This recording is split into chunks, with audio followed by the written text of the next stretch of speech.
Well, I don't have any hair, so... Oh, you're talking to somebody else in the chat, Draco. I was like... It's like, I don't really need a hair dryer. Hair is not my strong suit. I've always been jealous of the people with their fabulous hair, like Reed Duke and Corey Burkhart. Like, my hair has always been kind of like, you know, just like thinning since I was in my 20s. Probably be completely bald right now if not for Propecia. Also, it's just like, you know, not very nice, and it's kind of thick and coarse, and I just don't have nice hair. Thanks, Ritrigo. It actually does mean a decent amount for me since you've been here since literally day one, so appreciate that. Okay, so let's get into the packs. Probably our last week drafting Kaldheim. Tivar is first pickable. It is good. It's like an A-tier card, not an S-tier card. Despite being a mythic, I wouldn't call this card broken. Sometimes it wins the game. Sometimes it gets attacked out. It's a powerful card. It's a card I'm happy to first pick, but I wouldn't call it like S-tier. I would call it like A-tier. Fear's is very good if you're black-white, but of course it's a hard-to-cast gold card. You don't want to be first picking it. You got to already be in those colors. The commons in this pack are really bad. The best commons in this pack are probably Shimmer Drifale and Rimewood Falls. I talk about from time to time how you want to view these lands in Snow. Once you already have colors, then obviously the lands that are your colors that enable your splash or your spells are what are best. But for early picks pack 1, the way I rank these is basically on the likelihood I'll play those colors and cards of those colors in Snow. And green is the color that does Snow the best, blue second, black third, red fourth, and white fifth. Black and red are pretty close in third and fourth, so don't argue with me. Just consider it like a tie for third. And then white dead last. But clearly green is 1, blue is second, black and red third and fourth pretty close, and then white dead last. So that's how you want to value the snow lands. The green-blue snow duel is the best one if you had to first pick one. Then, like, the green-red and green-black one. Then, like, the blue-red and blue-black one. And the ones with white are the worst. So it's not horrible to first pick a Rimewood Falls or a Shimmer Drifale, but it's still pretty bad. Tivar is a really good card. You don't have to be elves. Like, Jaspar Sentinel and Sculptor and Mass Vandal are all elves and all good cards in Snow. So just because we first picked Tivar, it's not like this card isn't going to be good if we play Snow. This is just a green card. It's good in elves, it's good in Snow. Maybe it's kind of medium in green-white beatdown, but you don't have to end up specifically green-black elves. This is good in any Snow deck. Alright, speaking of, this is a pretty easy second pick bow, I think, following up Tivar. I think Cardor, Bow, Bound and Gold are all pretty close in power level, but following up a green card, of course, we're not going to take a black, red, gold card or a white card if there's 3 cards that are close in power level. I think taking anything but Cardor, Bound, or Elven Bow here would be horrible. The rest of the cards in this pack, Weathered Runestone's not playable and the commons were pretty bad. But, you know, I think if this was pick 1, pack 1, and you wanted to take Cardor, Bound and Gold over Elven Bow, like, that would be whatever. But following up a green card that's first pickable, it wouldn't make any sense. Thank you, Nimizarin. Appreciate the subscription. Alright, third pick. The best card that's green and only green is Ravenous Lindworm. Probably what I'm going to take. Woodland Chasm would be a nice card to take, because if we end up elves, it's still useful as a green-black snowland. And given Sculptor's an elf, you do kind of want to pick up a few snowlands for your elf deck so that Sculptor can be good. That said, I mean, we don't have a second color yet. Bow is actually, even though it's Elven Bow, is actually better in Snow than in Elves, because Elves is more like a mid-rangey deck that attacks sometimes, whereas Snow is a control deck, where a 2-3 reach is at its best, and the ability to have reach forever is at its best. So, I mean, I don't think I want to take Woodland Chasm over Lindworm here, or like Arnie Slays the Trolls. If we knew we were going to end up red-green specifically, Arnie Slays the Trolls would be better than Lindworm. But at this point, we know we're green, we don't know where we're going. Even if we go Elves, you have access to Sculptors and Jaspar Sentinels. Lindworm's still a fine card. Obviously, if I knew we were going to be Elves, I wouldn't take Lindworm out of that pack. But, you know, we're more likely to just end up a generic green Snow deck than we are a green-black Elf deck. And like I said, Tivar is not like Herald Unites the Elves. For Herald Unites the Elves to be good, you want to be really, really heavy Elves, right? For Tivar to be good, like, you just want to have some Elves in your deck. Like, it makes Elves, it puts counters on the ones it makes. Like, you don't really need to have, like, a ton of Elves. And given there's plenty of common Elves that are playable in Snow, first picking Tivar does not push me towards Elves. First picking Herald does. Alright, that said, let's look at this pick. There's Feed the Serpent, by far the best card in the pack. It would push us towards black-green. It is a double black card. Can still play base black-green elves or snow. Glittering Frost and Snow-Covered Forest, good snow cards. I think at this point, Feed the Serpent is too much better than Snow-Covered Forest and Glittering Frost, especially because we're not going to avoid black with this start by any means. So we'll take Feed the Serpent and see what comes in the next couple packs.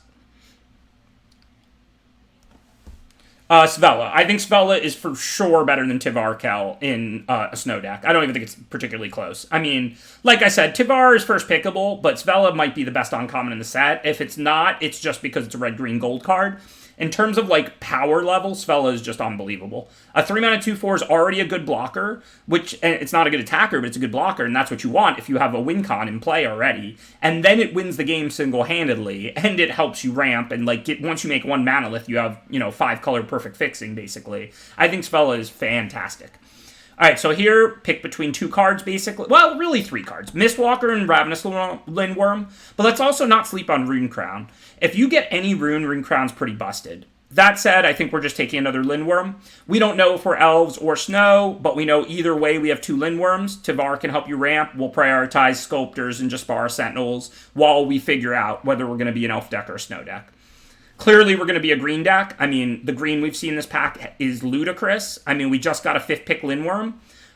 Before that, we got like a 3rd pick Lindworm. Now we're seeing a 6th pick Sculptor. There's also an Ice Hide Troll in the pack. So, I mean, 100% we're going to play green. We just don't know what we're going to be doing with green at this point. But Sculptor's a super easy clear pick out of this pack. It's going to be good in our Elf deck or in our Snow deck. Thank you, Collected Company. Appreciate the subscription. Really appreciate the 27 months of support. That's the whole time I've been streaming. If I missed anybody on some of those deep, interesting picks, I think I did miss a subscription or 2. I saw some pop-ups. I do really appreciate all the support. Thank you, Nimzarin and Way Over 9,000. Appreciate the subscriptions. All right, so now Masked Vandal or Snow-Covered Forest. Trickster's God Heist is actually quite a good splash in Elves, but at this point, I think we're definitely taking one of these 2 cards. We don't have any Snowlands yet, but we don't need a lot. We just need a few to make Sculptors good and stuff. And this is our first Masked Vandal. And Snowlands seem to be going late these days as everybody's off Snow and drafting aggro, which also makes Masked Vandal better because Masked Vandal's very good against aggro. So I think I'm going to grab this first Masked Vandal because we have tons of time to get Snowlands. And this is just ridiculous. 8th pick Ravenous Lindworm. As you can see, everybody's drafting aggro. Nobody wants to draft Snow or Green Ramp anymore. I'll take all the Lindworms you want to pass me. Thank you, Crazy Canines and Iwan Karamaso. Appreciate the subscription. Sorry I probably butchered your name, but at least I try, right? Thank you for the support. Thank you also for the nice compliment, Triggered Gaming. Try not to get triggered watching me stream. So now we can take Rune of Mortality, which will be excellent in Elves and with equipment. We probably won't get that Rune Crown back, but we still have the whole draft to get some Gold Vein picks, which are fantastic. Or we can take Slumberbound, which is one of the best lands. If we do go Snow, we're going to really want that Slumberbound. Given we haven't seen much black, I'm going to assume that we're going to more likely to end up Snow than Elves by a lot. Because there's plenty of black playables that are not very good and not in high demand. Death Knell Berserker, Way Down, Jarl. Like, we didn't see any of those really this pack. So I'm going to assume there's some black-green Elves or black-red aggro player or black-white player passing to me or like 2 seats down from me. Because otherwise I should have seen some of those cards, right? Like, people are not clawing to get their hands on Way Downs and Jarls and Death Knell Berserkers. So this makes me believe we are a lot more likely to end up Snow than we are to end up Elves. And already making that look correct, here's an 11th pick Bergstrider. That's absolutely ridiculous. I think Bergstrider is the best blue common, honestly. I think this card, especially in multiples early, is better than Behold, because Behold has pretty heavy diminishing returns. Like, I might rather have my first Behold than my first Bergstrider, but I would much rather have my 3rd Bergstrider than my 3rd Behold. And for that card to be coming this late, Snow is just wide open. All right, now we can grab Snow-Covered Forest, Snow-Covered Island again, Demonic Gifts, which is good if we do go a black-based elf deck, even though I don't think we're going to. So, let's see. Unfortunately, I didn't get that black rune. This Rune Crown would be pretty nice. Haunting Voyage and Herald, again, also excellent in Elves. Now, I don't think we're going to end up heavy enough Elves for Haunting Voyage to be busted, but Herald is still just a good card, right? Like, Grizzled Outrider's an Elf, Sculptor, Masked Vandal, like, we could easily end up with enough hits for it. That said, it's the lack of seeing black commons last pack that turns me off to drafting black cards here. Because, you know, I often table all of those commons. Black is by far the weakest color in the set. It's pretty rare that you can't see Way Downs and Death Knell Berserkers and Jarls and all the, okay black commons. And after that 4th pick Feed the Serpent, we saw no black. So I think we want to try and draft like a blue-green Snow here. We tabled these Snow Islands. We got a Bergstrider 11th. So I believe Snow is wide open and black is being drafted at this table. So based on that, I'm going to take the Behold here. Okay, pretty easy. Spirit of the Elder Guard. We managed to pick up 3 snow lands. We want the ramp. We have 3 6-drops that are fantastic. So, a 4-drop that puts a land in your hand isn't that useful if you don't have cards that cost more than 4, but it's really useful if you have 3 6-drops. So I don't think this pick is even close. This is just an easy Spirit for us. So now this pick is close. I want this whole pack. Narfi is fantastic in these decks. Bergstrider, excellent. Sculptor, excellent. Packmate, mythic common. One of the first mythic commons in a long time, in my opinion. This card could have been a rare. I think I'm just going to take Packmate because, with how much aggro people are playing, getting that 3/3 that replaces itself. Also, the card drawing on a card like this, it costs, let's call it, 4 mana. Again, same as the Spirit of the Elder Guard. If every time you draw more lands and you already have 4 lands are dead, then draw a card is not worth nearly as much as if hitting your land drops up to 6 has value. So I think Packmate is enough better than Sculptor that we can't take Sculptor. We don't have a black splash yet. Heck, the Bergstrider tabled last pack. Maybe it'll table again. So I think we just take Packmate there. So I will definitely play a 4th Lindworm. To be clear, I would play a 5th Lindworm. But there is still some diminishing returns on 6-drops, right? Even if we're going to take Jaspar Sentinels and Sculptors and Packmates and Spirits and Tivar and try and play all this ramp, we can play 3, 4, 5, 6 Lindworms. But if we can get a nice cheap defensive card like Bow that will help us live to cast all these Lindworms, I think that's going to be better. Because think about this. Are you more likely to win if you draw 2 Lindworms and no Bow, 2 Bows and no Lindworm, or 1 Bow, 1 Lindworm? You're looking for a balance between things that prolong the game and gum up the board and keep you alive, and then good closers like Lindworm. You don't want more and more Lindworms, nor more and more Bows. You want a nice balance between the two. Now, they're both excellent cards. I'll play 4 Bows, I'll play 4 Lindworms. But as we already have 3 Lindworms, I'm going to prioritize the ramp cards, the defensive early stuff, so that I can win the game with the Lindworms I already have. And if I get more Lindworms out of weaker packs, that's great. Pretty easy Blizzard Brawl here, I think. Same deal as before. I hope I table these Lindworms. I'll gladly play them all. But Blizzard Brawl is just a better card. We already have 3 Snowlands. Spirit searches for them. Sculptor Snow. It's early pack 2. I expect Blizzard Brawl to just be really good removal in this deck. So now it's Mistwalker or Bergstrider. Usually I take Bergstrider over Mistwalker, but I actually think I'm going to go the opposite way here. So I have a very powerful late game already, and I have 3 6-drops, as I've said 10 times in the past 1 minute. So I want the 3-drop that helps gum up the board and gets me to the late game more than I want another powerful 5-drop. Looks like an easy Shimmerdrift Veil here. It's not over anything. I know we're just 2-color blue-green at this point. We may splash, we may not. Either way, it's a snow duel. Let's grab it. Easy Pillar here, I think. I like Glimpse a lot, but not as much as Pillar. We're going to have plenty of Snowlands. Tapping stuff with Pillar every turn is fantastic. Pillar is just like a near-busted Snow card. And I want to point out, this is 8th pick. This is how open Snow is on Arena right now. Everybody's drafting aggro. I can't see Jarls or Death Knell Berserkers. I haven't seen a single copy of either of those. I haven't seen a single copy of Story Seeker. But I'm getting Bergstrider's 11th, Lindworm's 8th, Icebind Pillar's 8th. Like, it's just so warped right now that Snow is just wide open. Okay, so I don't think we're going to end up with enough Elves for Herald, so I think I'd probably just take Recluse. You never know what we're going to open in pack 3, and I'm not going to need the Recluse. I already have 2 Bows. I'll grab the Herald just in case we somehow end up Elf-flooded. Easy Woodland Chasm here in case we do a Black Splash. Hey, we did table the Bergstrider 11th. I'm not sure if it's the one I saw or the... because I think I saw 2 Bergstriders. But either way, we got one 11th that we tabled, so that's great. There's no way this Grizzled Outrider is going to make our deck. Augury Raven's fine, but I'm going to grab a Red-Green Snow Duel. We already have a Slumberbound. We're a pretty heavy Snow deck. We might be interested in that. Now we can grab a Raven for the deck over nothing. Okay, that's ridiculous. You know how I said there were 2 Bergstriders? That wasn't the other one, but we still tabled one 11th? Now there's a Bergstrider with one other card in the pack, 14th. That is just ridiculous. What is going on?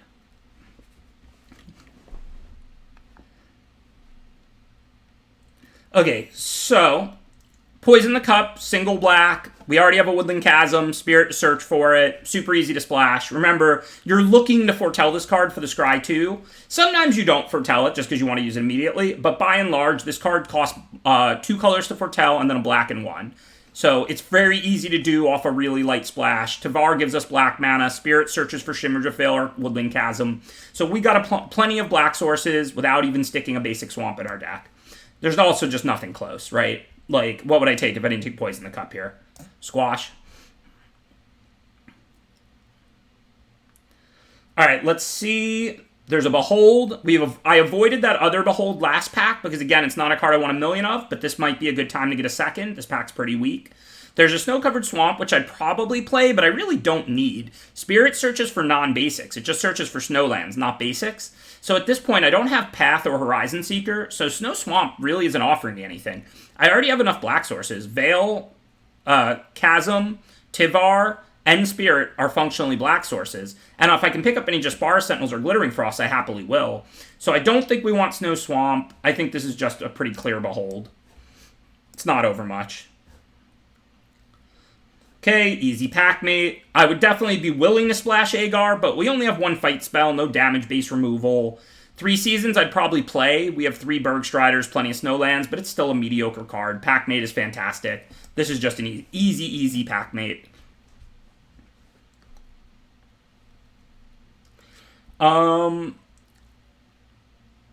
Okay, let's see. Giant's Amulet will be fine. We're pretty heavy blue. Like, double blue is not a problem. It's not like some busted card for us, but it's a solid card. I like Hexproof a lot on your 5-drop because when you're playing against aggro decks, the Hexproof, meaning they can't remove your blocker, can definitely blank the board, stabilize you so you can start playing your Lindworms and win.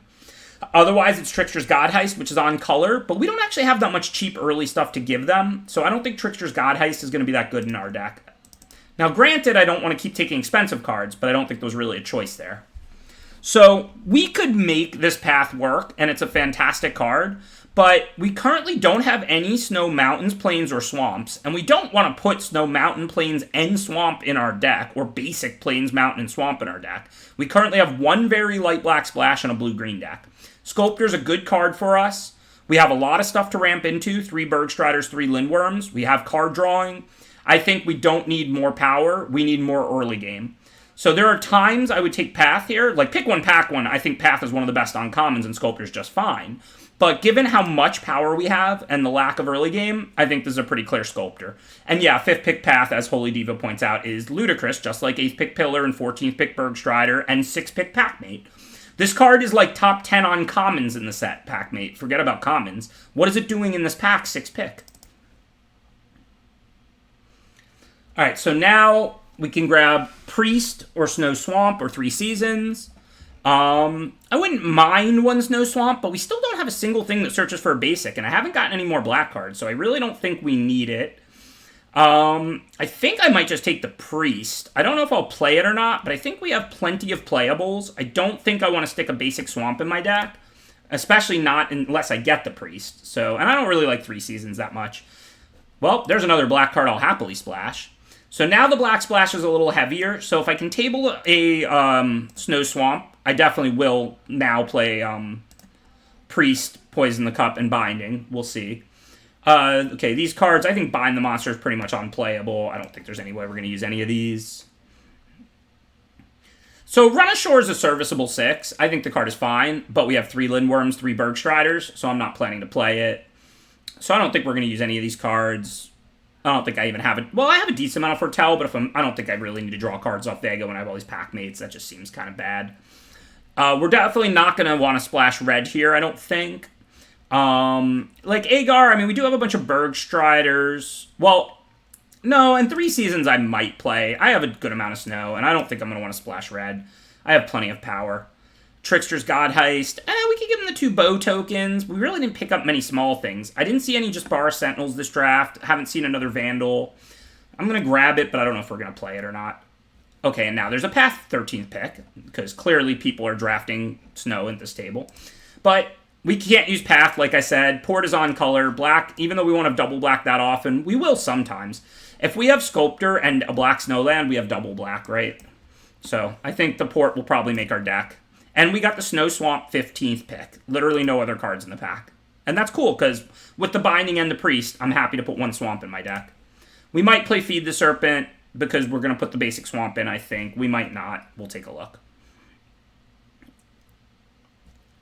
Tivar does make tokens to give them with Trickster's Godheist. Yeah, Trickster's Godheist is going to be close.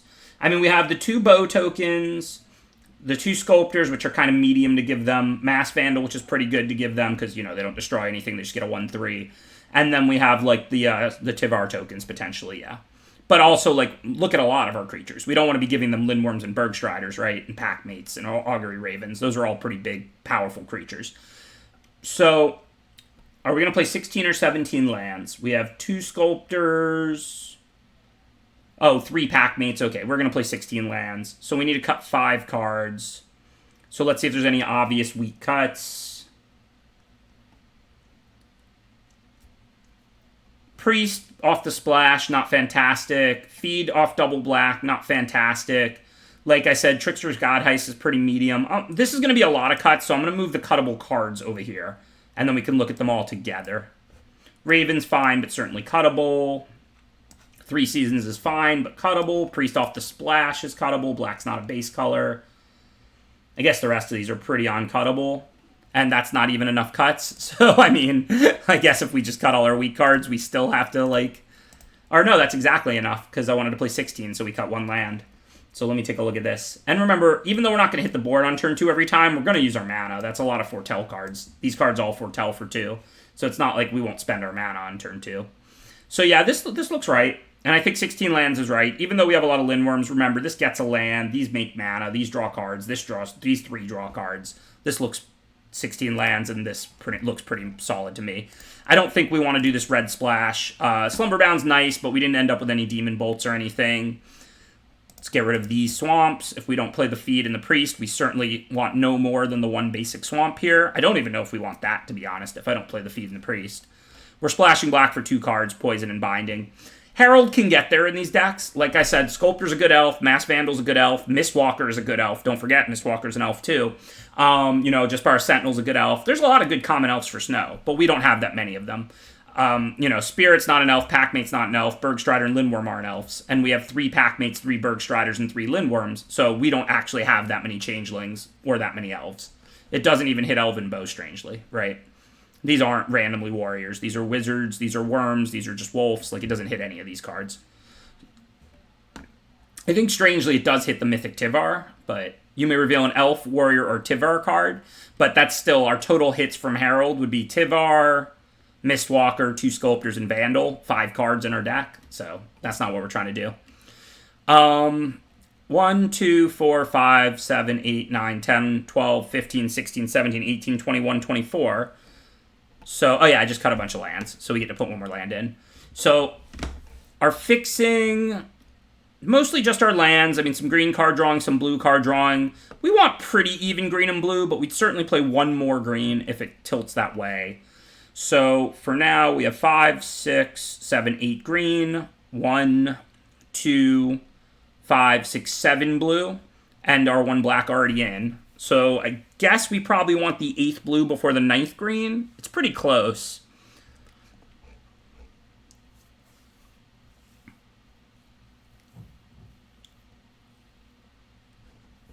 I mean, because we do have 3 Packmates, which are like pseudo-fixing, and Spirit, which is actual fixing. Plus, like, all of our early drops are green, right? So maybe we do want the 9th green. Because if you look at our blue cards, Behold is more of a late-game card, Bergstrider. Meanwhile, we have, like, all these, like, 3 drops in Bows and 2 drops in Sculptors and Packmates you want to foretell and then play or play on turn 4. I think it's pretty close between the 8th blue or the 9th green. Like, really, really close. Maybe that means I'm supposed to cut the basic swamp and just play, like, 1 more island and 1 more forest. I mean, I would still have a pretty good amount of black sources. I mean, Behold is pseudo-fixing. It draws cards. Spirit searches for black. Tivar makes black. Binding the Old Gods, you have to have a black to cast, so it's not great black fixing. Although, I guess it can be blue fixing. Oh, no, I don't have a blue-green duel. That only works if you have a Rimewood Falls, because it searches for forest. Not basic forest, but forest. Thank you, 170 Roger. Appreciate the subscription. There's no possibility I would cut a Sculptor. It's not unthinkable to play Feed, but I think cutting a Sculptor is completely out of the question. If this deck has any weakness, it's early game. Like, we're going to spend our mana on turn 2. Like I said, we have all these Foretell cards, but we don't have Jaspar Sentinels. We have 2 Sculptor, 1 Vandal. That's not a lot of 2 drops. You know, even 3 drops, we have 2 Bows, Pillar, Mistwalker. Like, we don't have a ton. Obviously, we'll probably foretell Packmate and play it, but then that's like missing one of your two. So, like, we're not looking to cut any of our good early game cards. Not by any stretch. Oh, yeah, Port does need a swamp. So that, yeah, you're right. That makes cutting the swamp a lot worse. Because we need double black, and the easiest way we're going to get that is with one of these 3 snowlands plus Sculptor, or two of the snowlands. I think we can do 7 islands. I think I'm just going to up the forest count by 1. Because, you know, we play Sculptor into Packmate, turn 2 Sculptor, turn 3 Packmate, or Spirit, draw cards. Tivar makes black for us, Spirit makes blue for us. I think this is right. 3 Packmates is kind of like a fixer. You know, like, I certainly wouldn't call it 3 fixers. But draw a card does help you find your blue and black sources. So I'll view 3 Packmates combined as, like, maybe 1 blue source. Because, you know, that's like 3... It's like we have a 37 card deck.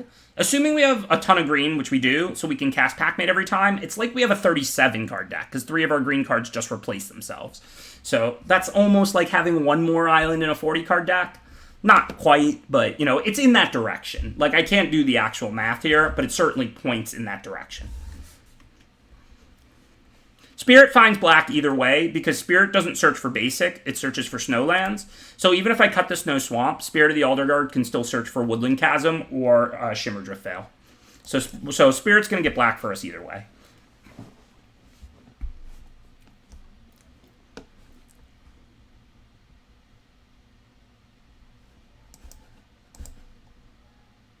Yeah, I would play Morite. I mean, don't get me wrong, I think Bergstrider is probably better than Morite, so it'd be my 4th best 5-drop or my 5th best 5-drop. Giant's Amulet and Morite are probably pretty close. But, I mean, I can cast it pretty easily, and I guess maybe if I had too many 5-drops, maybe I'd have to cut it, but in theory, I would always play Morite in a deck like this. In practice, I may cut it from this deck just because I have 3 Bergstrider, 3 Lindworm. I just have so many expensive cards. Okay, so we do not have a Snowland, so this is pretty ugly. We can't really do much. I mean, Blizzard Brawl doesn't really work unless it's on right now, so I guess no real choices. Just foretell, behold, and attack. Hope we draw land. I mean, we shouldn't miss our land drop next turn, because we can always behold to find lands. If we don't find, like, a snowland or 2, though, or 2-drop, then, you know, behold, play a land, go is a pretty ugly turn 3 for us here. Okay, that's good. So now I can just play that, untap it immediately, and then cast, like, Mistwalker, a good blocker on this board. Can always behold later. Mostly just want to slow the opponent down. As you can see, my hand is all gas. So as long as we don't get run over and we get to deploy all our resources, we're going to be in good position to win this game and any game, frankly. Good luck to people outpowering us when we have 2 Beholds, 3 Lindworms, 3 Bergstriders, etc., etc. Hi, Rufia.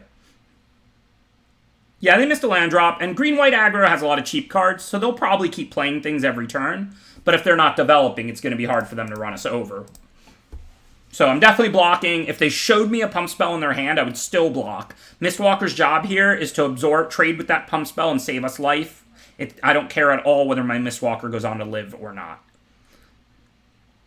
So, Planeswalkers you generally want to get going as early as possible. That's how you get the most value out of them. I think this looks like a pretty easy spot to play Tivar. That I also, when I play the Snow Forest, will have 3 snow permanents, so now I can Blizzard Brawl if I want to, easily. Take out, like, one of their bears. Probably the Sculptor, because I don't really care about life gain. Like I said, I'm going to beat them on power, really, not damage. So, if I play Tivar, I can then tap this to untap for their green source. I could then untap the Sculptor and give it +1/+1 if I want to. Oh, wait, I'll get black out of these, too, from Tivar. These are both elves, so can I do more work that way? No, not really. I can't cast additional spells this turn, I don't think. So I think Tivar plus Blizzard Brawl is right here. So the only question is, what do I want to do with Tivar? I guess probably just make a 1/1 so I have more mana for next turn. Because next turn I can play, like, Lindworm and who knows what, so...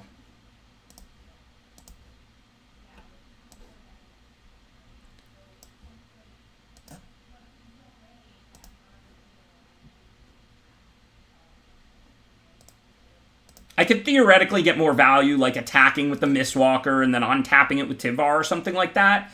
That's just not what I need to do, right? I'm playing against green-white aggro. They're on like 3.5 lands. All I want to do really is make the elf so that I have the most mana I can have for next turn, and then I can just dump things. I can just like Lindworm and Behold, and then I can Bergstrider and Pillar. Just dump all my power into play and win the game with it. Dealing them damage this turn is of next to no importance to me. If I have this Planeswalker going, I'm gonna win. If it's going turn after turn against a green-white aggro deck, like, their deck's just not gonna be powerful enough to beat me when my deck already has more power, and I'm getting a free 1/1 every turn from Tivar. And remember, all of these are elves, so I now currently have 7 mana, 8 if I really want it, because I can untap one of them and use it twice. Next turn.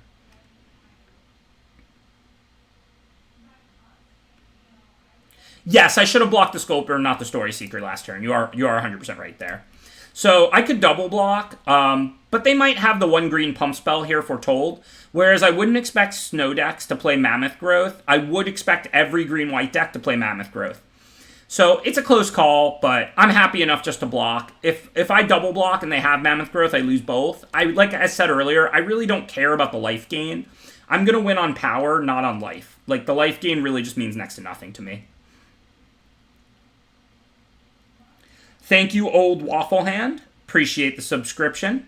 Hey, Alvoy. Throne was a little too high power for my taste. I mean, Adventure was a good mechanic. I enjoyed Throne okay, but not one of my favorite limited formats.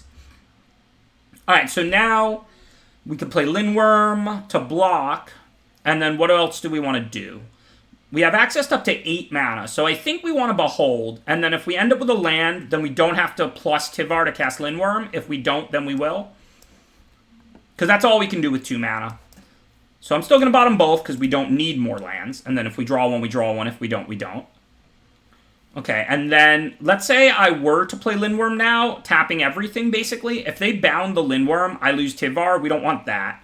So I think now it's just play like Bow, I guess, because that leaves us the most blockers still. And just make another blocker.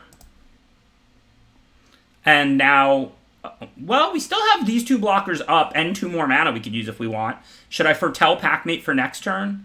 No, because then our blocks are going to be bad. I'm just going to chill now, I think.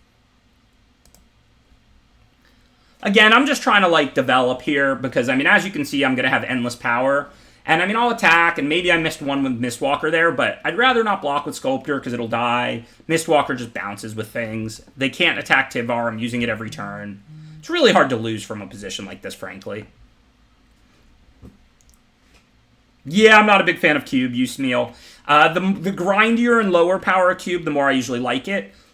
Like the modern historic Cube wasn't that bad. Played some grindy games. Pauper Cube is usually fun. Vintage Cube, Power Cube, not my cup of tea. If Storm is a deck in the Cube, I'm not interested. Put it that way. But if it's all like super grindy stuff, then like it can be fun. I'm not against the concept of cubing. I'm against, like, you know, reanimating giant things and storming off and moxes and mono red aggro that's super focused and things like that.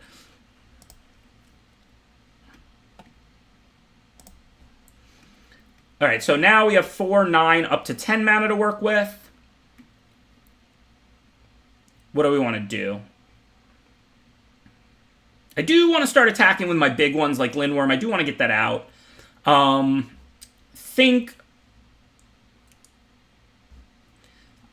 Do I even want to plus this? Like, does that even do anything? Like, I'm not going to use the ultimatum. I guess it gets it a loyalty counter, which makes it a little harder to take out.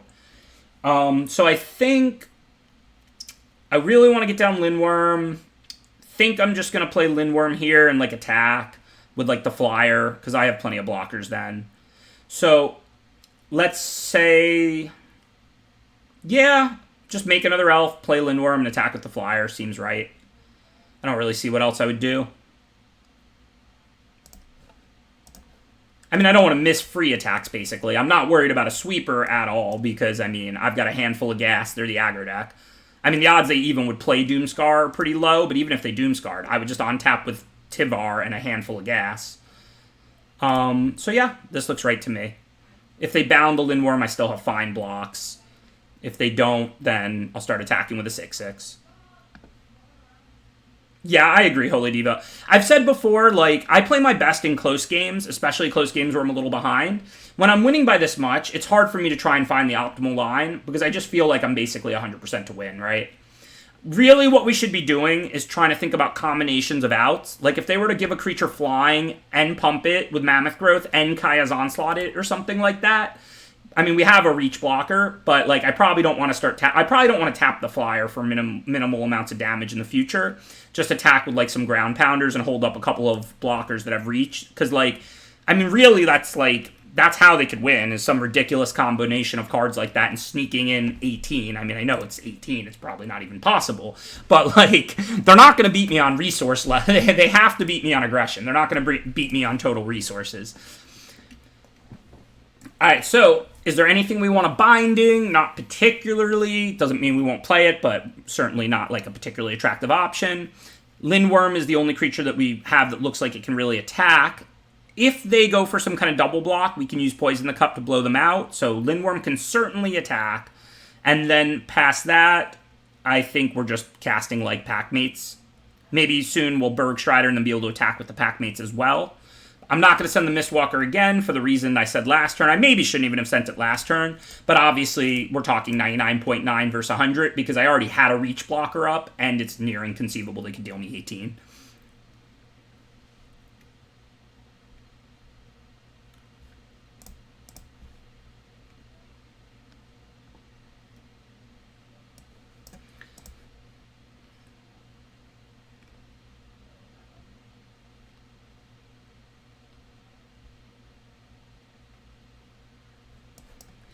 So do we want a binding? I mean, we certainly don't need to binding anything, but that doesn't mean we don't want to. Because we still have Poison the Cup up. So I think I probably will. I think we just binding, like, their best card. I don't even know. Like, nothing they have is particularly relevant. Maybe, like, Battershield Warrior? I mean, with no Snowlands, Ice-Hide Troll's just a 2/3. Obviously, this is not, like, a great use of binding, but I already have Pillar and Poison in hand. So, I mean, it's just like, I guess I want to kill something and search out a land. I am going to start attacking on the ground pretty soon, I think.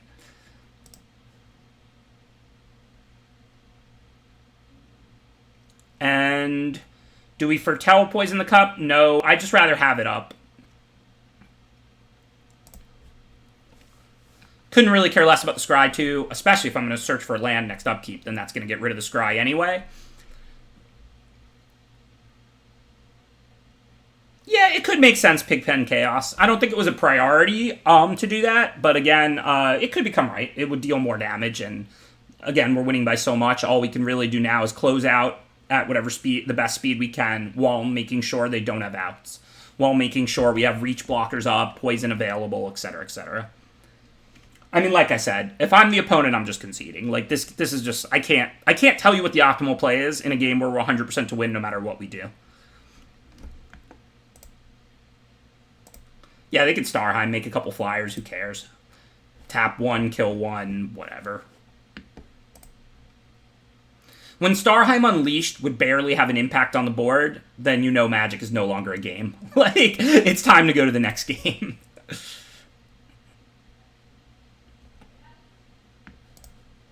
Starheim Unleashed, basically the undisputed best card in the format, and it would have, like, next to no impact at this point. Okay, so if I Bergstrider, they're 2/3.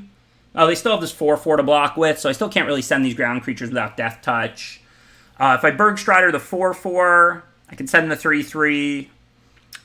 I mean, the Bergstriders can attack themselves too, so I think it might not be a bad time to start Bergstridering the 4/4 and then attacking with, like, the Packmate, the 3/3. Then maybe next turn I can send, like, the Bowed Creature 2 or something like that. Any trade is relatively favorable for me at this point, because it helps clear the way for my army of 1/1s that are doing nothing. Yeah, I know I can plus Tivar. It's just like, what am I going to do? Plus this Bowed one pre-combat and then attack with it, have it bounce, and then plus it to untap it. There's just not much that's productive. I mean, I remember, I'm not like a mill deck. I'm attacking with a 6/6. I just added a 4/4 that's going to attack. Like, it's not like we're not closing out or something.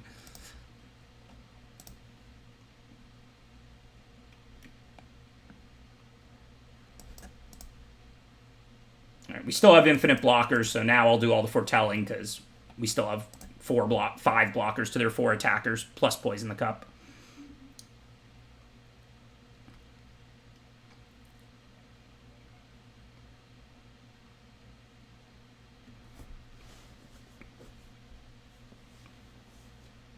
Yeah, next turn I can attack with pretty much everything because of Death Touch, if I want to. And now that they're somewhat low, I could, like, Bergstrider again and then send all my 1/1 Death Touches.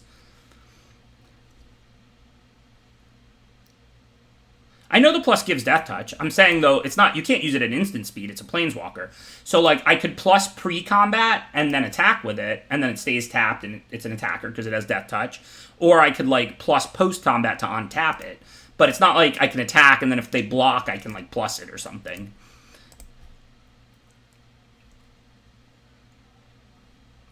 Like, I'm not saying that I didn't miss a point or two, but, like, it felt like making more blockers to give me more access to mana on future turns and prevent them from swarming me somehow had more value than dealing them 2 extra damage a turn when I'm closing out with my 6/6s and 4/4s anyway, right?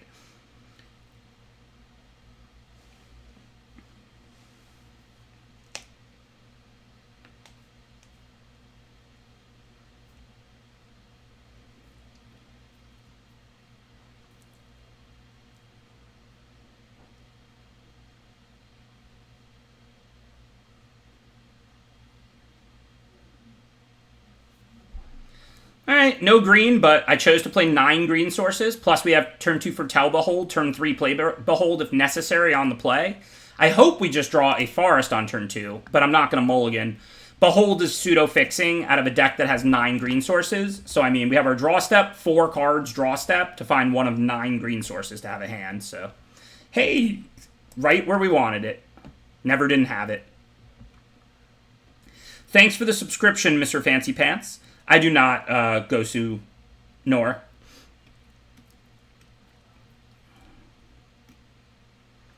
Okay, I think we just keep curving out. I think we want to play Spirit or Packmate, just whichever will attack for more next turn, since we're on the play and, you know, we're going to hit lands anyway and whatever. 1, 2 snow plus the 3rd. If we cast this, it's the 4th. So I think Spirit is bigger. So let's just go ahead and play that. Basically, the draw card or the search for a land are about the same for us right now. So all we want is whichever's going to attack for more next turn. And we don't have black, so we definitely want to get a black source. The question is Woodland, Chasm, or Snow-Covered Swamp. I think we want the Chasm, even if the comes into play tapped is minorly painful. There's no guarantee the Sculptor's going to stick around, and we have 3 Lindworms and Tivar, so that's 4 double green cards. So, like, if we go get the basic Swamp and they kill Sculptor, we could somehow not find another green source and then draw a bunch of Lindworms or something and lose. So I think I can deal with putting a tap land in play to ensure we have double green, given we have 4 double green cards in our deck.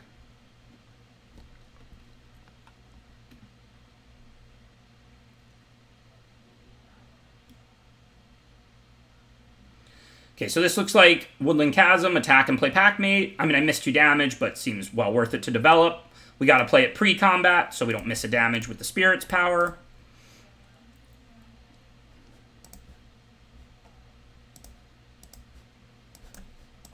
My Hill Giant draws a card. How about yours? This card is such a joke. I suggested that they should have made it Foretell 2 colorless and a green, and it should be a 3/2. I'm not kidding. If they did both of those changes, I think it would still be the #1 common in the set. If it literally was a 3-mana, if it was the same card except the Foretell cost, you added a colorless, and you took away a toughness, it would still be the best common in the set, in my opinion. I just don't even know what they were thinking with this card. But I guess I'm just stating the obvious. Right, Mr. Obvious? Thank you for that subscription.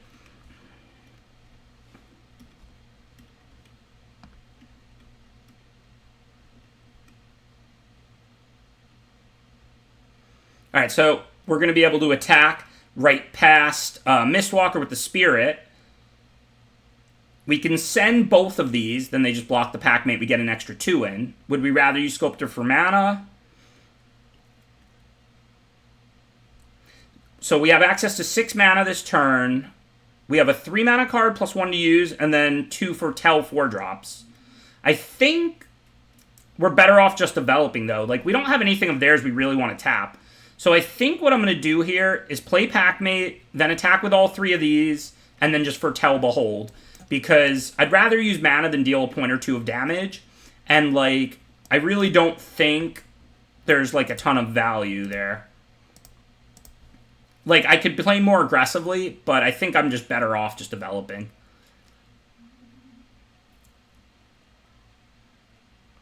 This is weird. They're thinking about chumping. Maybe they have a Doomscar in hand. I don't know. I was not expecting them to consider chump blocking to save 4 here. If they only hold up 1 blocker, they're just dead. We can Bergstrider it, and then playing Bergstrider will pump this, and we have 13. So they're literally going to have 2 blockers up. You thought I was playing a rampy deck with 3 Lindworms. This is actually just green beatdown. Turn 2, 4 power creature. I mean, turn 3, 4 power creature. Turn 6, kill. The opponent knows I have a card on Foretell. They don't know what. That's how Foretell works. So I assume they'll hit us for 1 and hold the Mistwalker back. I mean, the lethal thing is over because they killed Spirit either way. Looks like they held both back. I'm not sure what they're planning to block with that Battlefield Raptor, but I guess who really cares? So we can Behold first in case we find Snowlands, but that doesn't matter now that the Spirit's gone. So I think this is just Bergstrider, attack, and with the 2 Packmates. I'm not going to send the Sculptor. I'd rather Behold. Again, I'd rather miss 2 damage to develop, even though we're, like, way on the aggressive.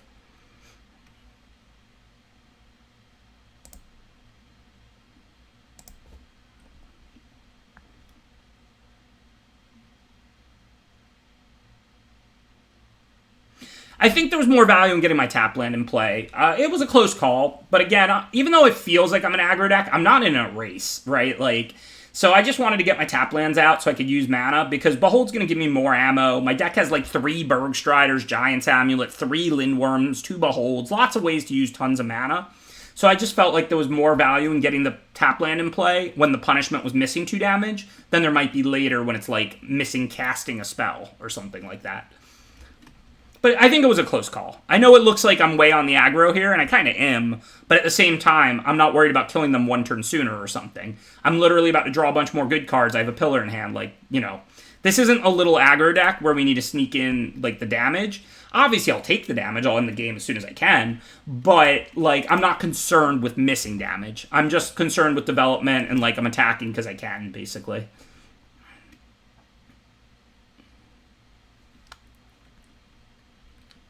Sure, Janice. Probably a cool day to use a stipulation draft, given it's the last week of Kaldheim. We're all, like, ready for Strixhaven. All right, I'm going to bottom pretty much any land and top pretty much any spell at this point.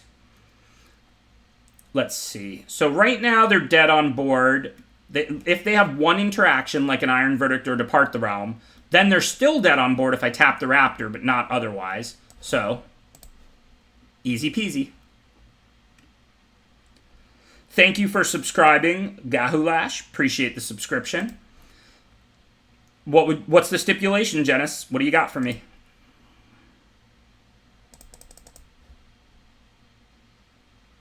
The best common I can remember before Packmate. I mean, the last time I remember a common being anywhere near as good as Packmate was probably Sprout Swarm in Time Spiral Block in Future Sight. Gustwalker was pretty good, but I mean, not on Packmate's level. Like,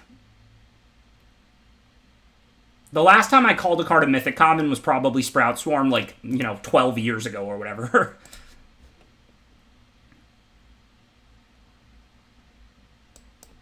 Stipulation Draft is one of our channel rewards. It's expensive because we don't want to do them all the time, but they're pretty fun.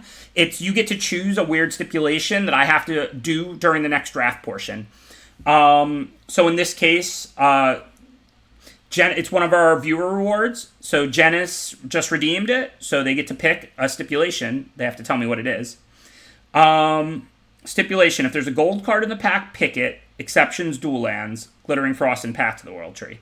So Janice wants me to draft 5 color, basically. So they're allowing me to draft fixing, but other than that, it's gold cards all the time. thanks, Janice. That should be fun in this format. There's tons of gold cards of every different color. Should be interesting. And we'll be doing that next draft. Also, thank you, Gahulash, for subscribing. I appreciate the support.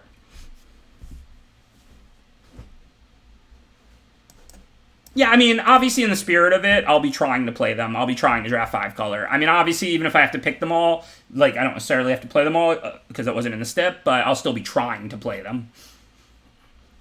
Okay, so, no decisions, pack mate, and then we'll probably play Woodland Chasm, but we still want to play the pack mate first, because if we drew a blue tap land, I'd rather play that.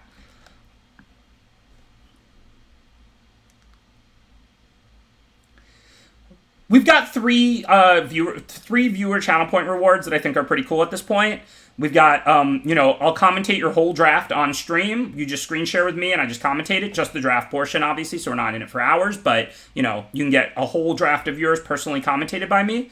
We've got, last cuts, which is you send a pic of one of your decks with, all the cards you're considering playing, and then we build the deck for you on stream. And then we've got the stipulation drafts.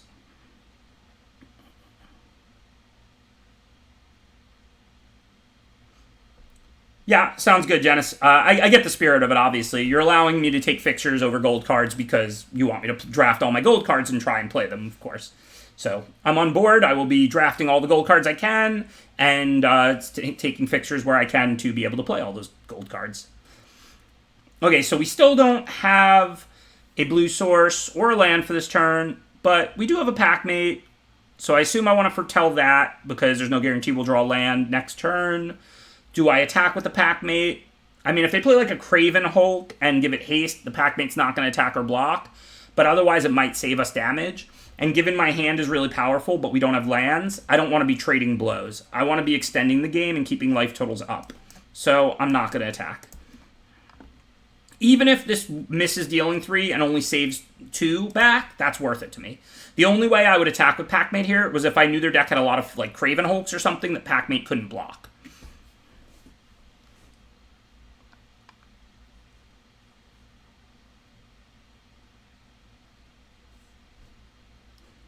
Still Psychic. Sometimes I wish I didn't have it.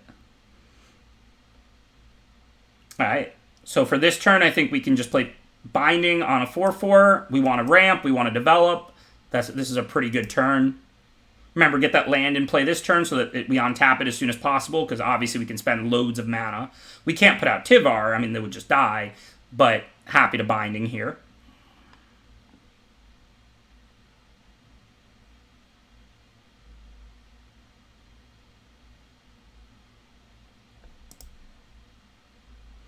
So now, I can't pillar this while it's on tap, because stupid hexproof. So I think this is play Packmate, and then if I draw land, I can also play Mistwalker, if not Foretell Behold.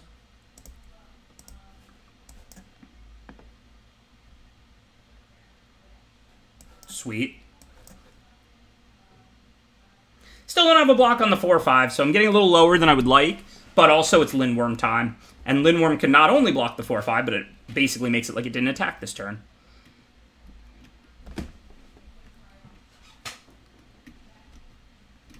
I don't really have much thoughts on Strixhaven. I'm not one to really go deep on the sets before I play with them. This is going to be the same for me every set. By week 2, I've drafted 20 times, ask away, but I'm not really the person for, like, preview week or whatever. Like, I like to be surprised. I like to learn the set when I'm actively playing it, not by thinking about it in advance. So, like, I'm not really, like, good for, like, the week before a set comes out. The week after a set comes out, I'll have already drafted it infinite. Like, literally, it hits Thursday, and I'll be drafting all weekend or whatever. But, like, the week before a set comes out, I'm not that useful as far as the new set. Okay, so we have Death Touch, so we can attack if we want to. About to drop a 6-6, so I could send the 3-3. What happens if they get rid of the 6-6? The 1-4 stops like a 2-4. I take 6, which will only put me to 6 because I'm about to gain 4. So it's pretty close. Does the 3-3 give me better blocks? Yeah, it does. It gives me a double block on the 4-4 if they don't move the amulet around. Plus, it'll save 2 damage, so I don't think it's right to attack.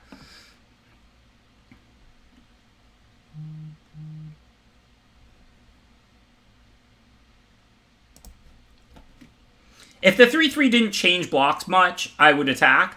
But my hand is loaded. I have not only a Behold to draw a bunch more cards, but a Planeswalker, another 6/6. So I think I just want to make sure I don't somehow die. If they put all their cards in hand and the top couple cards of their deck in play, and I put all the cards in my hand and the top couple cards of my deck in play, I expect to win the game.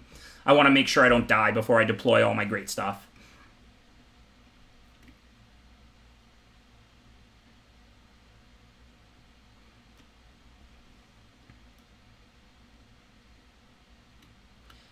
So if they give that hasted attack, I'm going to block. Like, they'll get to 2-for-1 me, so be it. Again, my hand is loaded. All I want to do is keep life totals up and prolong the game. I really couldn't care less if they 2-for-1 me.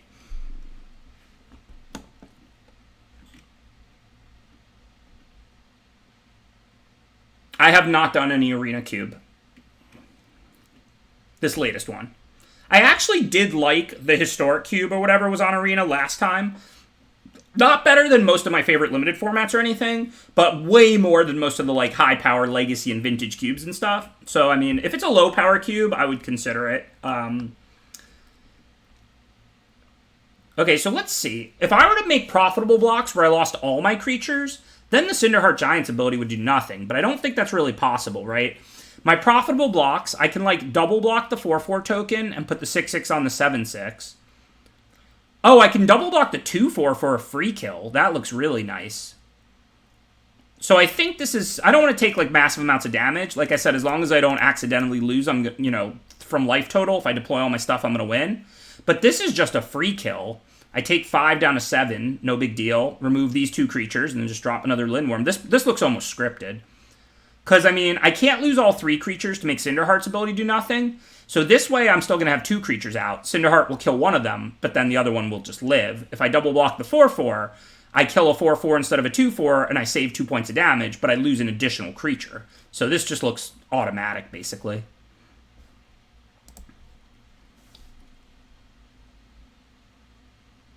It's not the 2 more damage to eat the 4/4, it's that I lose one of my blockers to eat the 4/4. I lose an additional creature.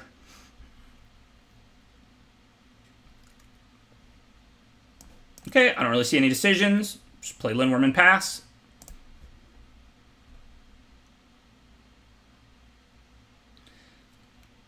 Oh, yeah, but I also kind of wanted to kill the 7/6 while I didn't have a Lindworm that it could accidentally kill, because I knew I had another Lindworm to play. And also, they could give it hexproof, and then who knows what with their giant creature. So, I mean, I think that, it was well worth killing the 7/6 now, while its triggered ability would only kill a Packmate or a Mistwalker and not a Lindworm, and I wouldn't have to worry about combat tricks or things like that. Imagine I eat the 4/4 and leave the 7/6 out, I play like another Lindworm or whatever, but then they put the Amulet on the 7/6, and then they attack with it. Now maybe they have instant removal, maybe, even if they don't, it might kill 2 Lindworms. I think I wanted to clear that out while its triggered ability was only going to kill a small creature, and I could just safely block it and not worry. It's too risky. There's 2 reasons to make the block I did not to eat the 4/4 for free. One, this triggered ability could kill a Lindworm, and right now it's only killing a small creature. And 2, it could be risky later. When I double block it later or triple block it later, they might have a Squash, they might have a Demon Bolt, they might have a Run Amok. Right now, they were tapped out, and I have no risk when I remove the biggest, best thing in play. Okay, so here, probably just going to Bergstrider and Foretell Behold. I mean, I could Tivar and Pillar, but I can't use Pillar. Seems like I want to develop just a little bit more before I do that. Maybe I'll send the Lindworm. If I trade it for the 4/5, am I happy? Not really, because they'll just move the Amulet to somewhere else. So I think it's just Bergstrider and sit back for now.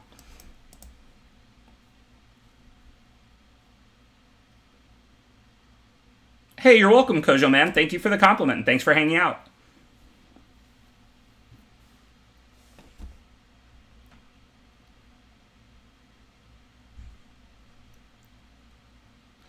I literally don't even know what Ward is, drops MTG. Janice was right. You're welcome, Rooks. Thank you for the compliment and for hanging out. Yeah, maybe I should have tapped down the 2/2, because if they play a flyer and give it haste, it is hitting me. Obviously, like, a flyer they're going to play is not going to be huge. It's probably going to be like an Augury Raven or a Mistwalker, but that's still damage, whereas, as you point out, the Craven Hulk doesn't really have an attack. I mean, don't get me wrong, though, they could just kill the Lindworm, in which case the extra 4/4 does have an attack, since I can only block one with the Bergstrider, so it's a close call. But yeah, it would not be unreasonable to Bergstrider the Cavalry, because I don't have the air covered at the moment, so, and they could give haste to like an Augury Raven or something like that. So I think it's a close call.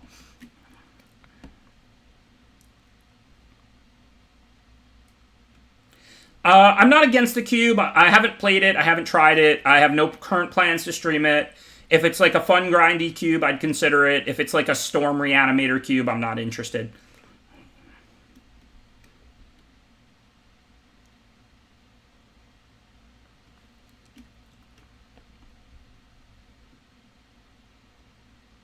There's that squash I was afraid of if I double blocked a Cinderheart Giant, like on later turns. And like I said, the more you're winning by, the more conservatively you want to play. And like, look at my hand and Behold over here. Like, I have so many resources. So like, I think I just wanted to make safe conservative plays. I didn't want to end up taking that to eat a 4/4 so that later when I double block, they can squash and blow me out or something like that. Okay, so now, if we drew an untapped land, we could Tiver and Pillar, but we still can't really do that. I mean, we can, but we won't be able to tap anything. I don't want them to eat my Planeswalker. I think it's kind of like one of my main win conditions here. So I think I'm going to probably want to Behold and then play like Bergstrider or Pillar. Probably Pillar, because I'm not really doing anything with Bergstriders since they have a 4/5 hexproof. But that will protect me from a flyer with haste, like because the Cavalry can give haste.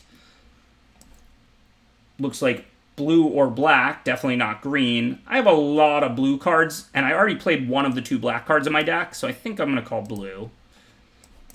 And then just put out the Pillar, like I said, so that if they do play a flyer, I can tap it. If not, I'll just tap Craven Hulk at the start of combat. Always has been target player, always has been.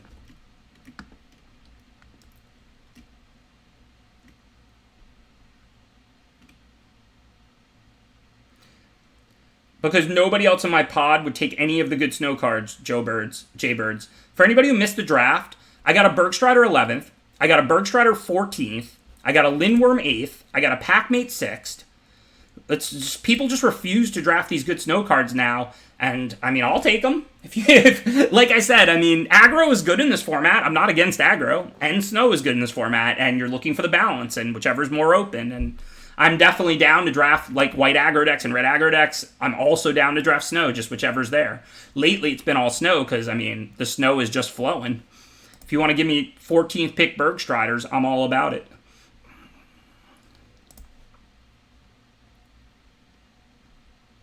This turn actually ended up kind of rough. What did they do? They bounced, and then they squashed or something? This ended up to be a pretty rough turn.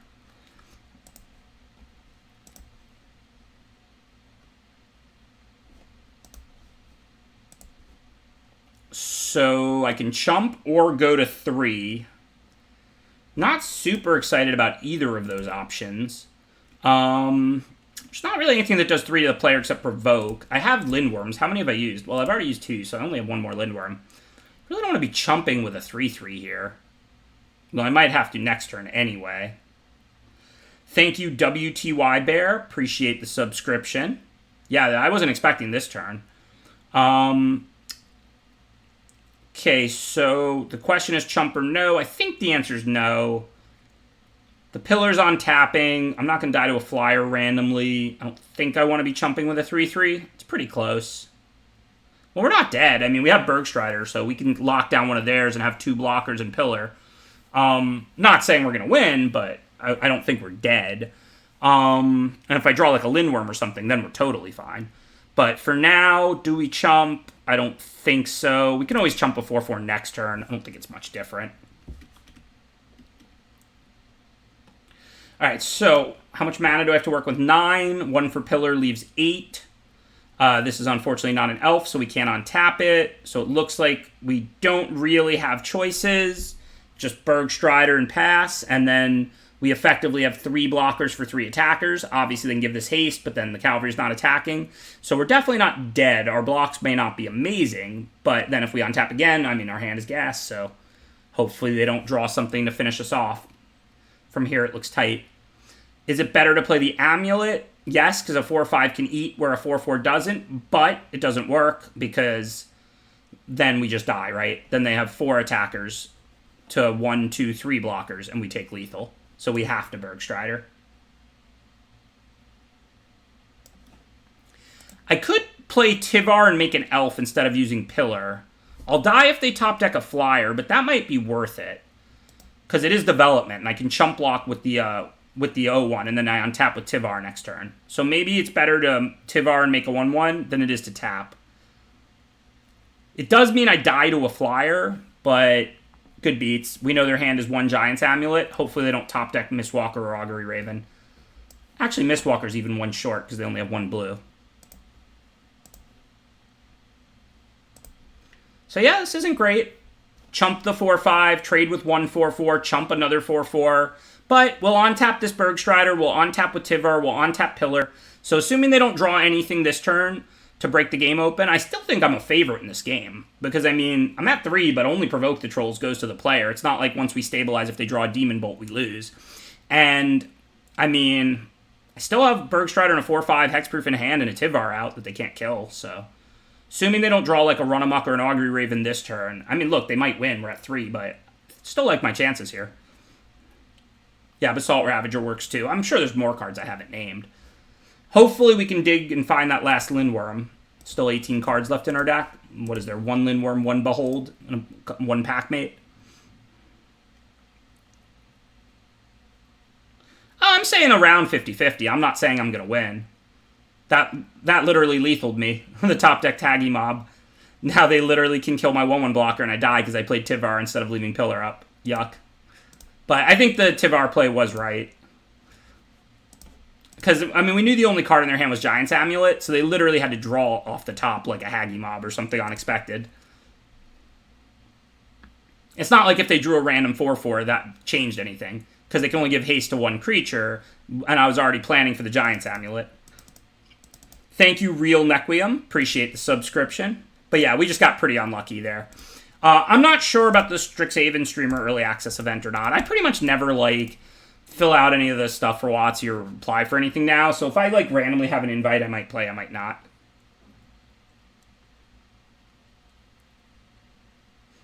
It was a good game. I don't know if I could have played differently to win. I played about as defensively as I could. I don't think I ever attacked to trade damage. Yeah, I think they just had Squash into Depart the Realm into that top deck Haggy Mob. Maybe I should have left the Pillar up, because then the Haggy Mob doesn't beat me or an Augury Raven doesn't beat me. But getting the Tivar going does have a lot of value, because, I mean, the Pillar's already doing its thing, so... I don't know. It was pretty close. Alright, so... Shimmerdrift fail on green, and we could start playing Packmates, unless we top deck a Forest, in which case then I would call blue.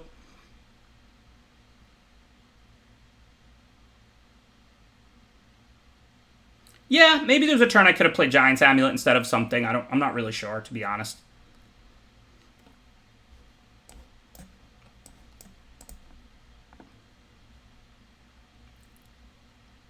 I'm definitely not saying I didn't punt the last game. I like my block on the Cinderheart Giant turn for the reasons I said. Felt like I just kept developing the best I could.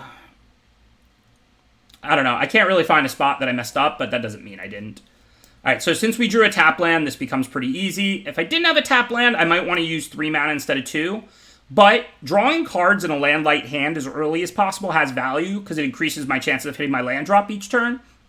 So if I didn't draw a tap land, I might have played Bo to use 3 mana instead of 2. But having drawn a tap land, I effectively use 3 mana, because I get a tap land in play, which basically costs 1 mana and is going to have to happen at some point. And I played the Packmate, so that makes that turn much easier. So now we can Packmate, we can Binding. That's how we use 4 mana. No great target for Binding. Both of those effectively help us hit our land drop. Binding by a little more, but given I'd be binding a creature that Packmate can trade with, and Binding can potentially do a lot more later, I think it makes considerably more sense to play Packmate here.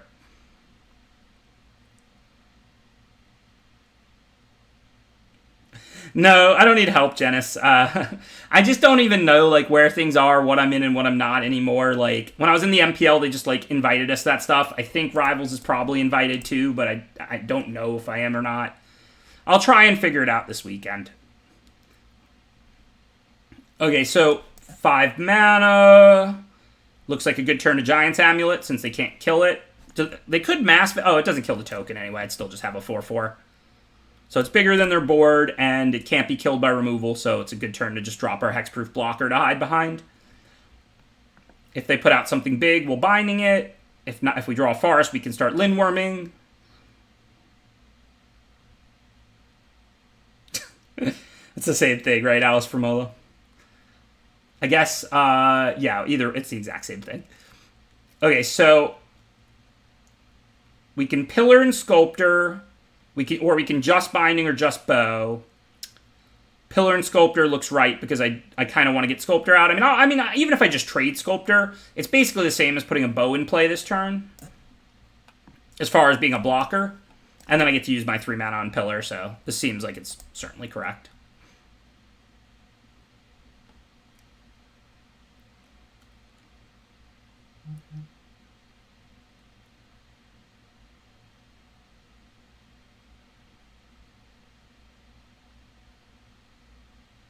Well, why would I play just Pillar? I have the mana to cast Sculptor. I don't understand the upside there, Braincox. Okay, I want to get rid of that ASAP. That card is pretty ridiculous. Don't want them to start making tokens. And we have 3 mana left. Just play Bow. Obviously, we're all the way on the defensive. We're not interested in aggressive attacks. At least not until we can start playing Lindworms.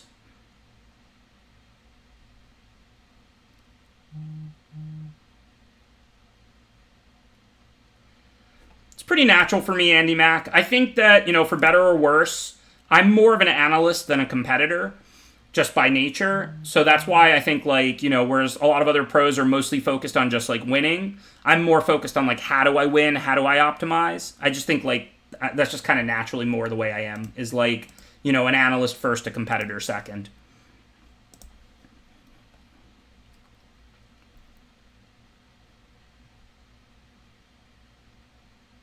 Yeah, Alvoy is right, I guess, because it's the same result either way at the end of turn. So if you play the Foretell one first, you give yourself the option to play the 2 mana card if it's better. So Alvoy is 100% correct. Okay, let's see. So now I can cast Tivar or Lindworm. Can I do both? Because I do have Elves out this time. 4 for Tivar, and then I get 2 mana back, plus Tivar's ability. So that leaves me 4 for Tivar, 1, 2, 3, 4, 5, 6. So I can cast Tivar and Lindworm, but I have to use Tivar's plus ability, and all I'd have untapped is the Lindworm and the 4/5. Now, they might be able to kill Tivar then, but they also would be throwing away creatures, attacking everything into a Lindworm and a 4/5, so it's close. I don't really think there's much of a need to do that. I think I'm just going to put out the 1 Lindworm. I know last game they somehow managed to swing it, but that was pretty unexpected. I think for the most part we can chill. Oh, need 4 green. You're right, I may not have had enough green. I mean, I can get 1 more green because I can untap Sculptor and then use Sculptor to untap a green Snowland. I don't have to use it for black. But I think I might have been 1 green short or something. 1, 2, 3. No, that's the 4th. Yeah, I could have done it. Remember, I don't have to tap this for a black mana. I can use its untap a Snowland ability to get the 4th green.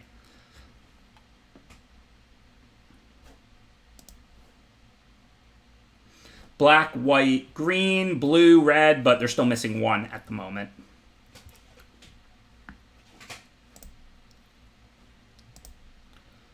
Alright.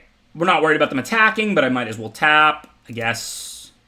If they can't attack profitably, then I want to tap a 3/2 Mentor, not a 3/2 Herald. This is actually counterintuitive, so let me explain this really quickly. Sometimes you don't want to tap your opponent's best creature because you'd rather them block with it. A 3/2 Menace and a 3/2 block exactly the same, right? But a 3/2 Menace attacks better than a 3/2. So if they don't have an attack now, and I'm leaving them an untapped creature, it's better to leave them a 3/2 Menace untapped than a 3/2 not Menace, because if they end up blocking with it, I'd rather kill a 3/2 Menace than kill a 3/2 no ability. So sometimes you actually don't tap your opponent's best creature. You tap, a comparable creature that only has an ability, for example, that works when attacking, because if they block, you'd rather kill that creature. Okay, so now I think we're going to get Tivar going this turn. Maybe Tivar and Lindworm, now that I have the other Lindworm to hide behind as well, right? And I have one more mana. I have 4, 8, 10. Yeah, now let's get these going. So now we need to go, like, untap the green source, tap for a black. I guess I'll untap this one. I don't think it really matters. Play the other Lindworm. Obviously, I'm not going to attack if I go with this line, because I don't care if they alpha at Tivar and I eat, like, 4 creatures and they kill Tivar. I just don't want to accidentally die. So just in case they have, like, +2/+1 of their team or something, there's no way I'm going to attack with any creatures. I'm not even that scared of that card, because I still get to block 4 creatures, so it's not going to deal 18, and my 6/6s are going to be bigger than whatever gets +2/+1. But I certainly wouldn't make an attack while shields are semi-down. Now that shields are back up, we can do some attacking, because we have way more than we need. Still don't want to be overzealous, but we're going to make a blocker. So I think, and we have Pillar and Poison the Cup, so I think I can attack here with 2 Lindworms, the 2 big ones. If they don't make blocks, they'll die quickly. If they do make blocks, I'll be happy I sent both. And obviously, if they go for good double blocks, we can try and Poison the Cup and get a blowout in one spot. I mean, like, I think this game's pretty over. Okay, so none of these have Death Touch or anything. The order shouldn't really matter. But let's say they Snakeskin Veil to Poison the Cup or something like that. I want to kill the 2/3/1 and the 4/3/1. So I'll order like that. And then, well, I guess I'm probably going to Poison over here, not over there. But if they Snakeskin Veil here, I'm going to kill both no matter what. So the order doesn't matter.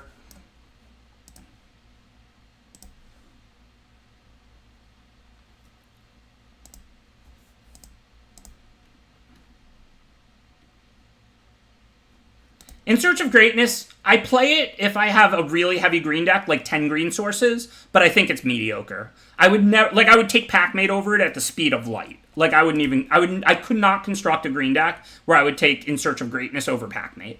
But if I have, like, 9 or 10 green sources, I'll probably put it in my deck. I call it In Search of Mediocrity. That's what I've been calling it the whole format. Because it's one of those cards with so much weird text that looks like it's either broken or unplayable. And in reality, I think it's about as good as a Sculptor of Winter. I think it's a card it's serviceable, like, put a permanent out, do some scrying, well worth it for 2 mana, but it's green, so if you can't play it early, then it's not that effective.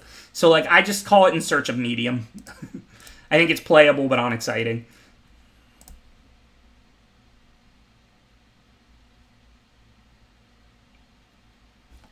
Yeah, we're going to port back Lindworm into their turn, if we can. 2, 4, 6, 7. Yeah, we're good.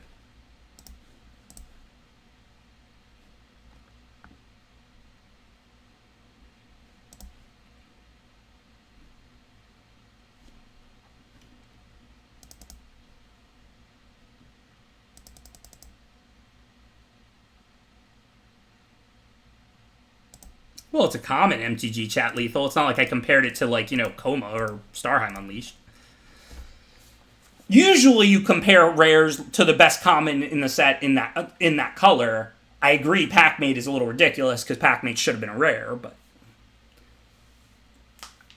like I said, if you want to compare it to the next best green commons after Packmate, then I think, like, Lindworm, Sculptor, and Mass Vandal are all pretty close. It just depends on, you know, a balance of early and late.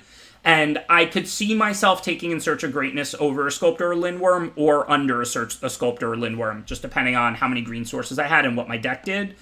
But usually, like, I don't want to have to draw double green. I don't want to have 10 green sources, you know, so I would usually prioritize the more flexible, easier to cast cards higher.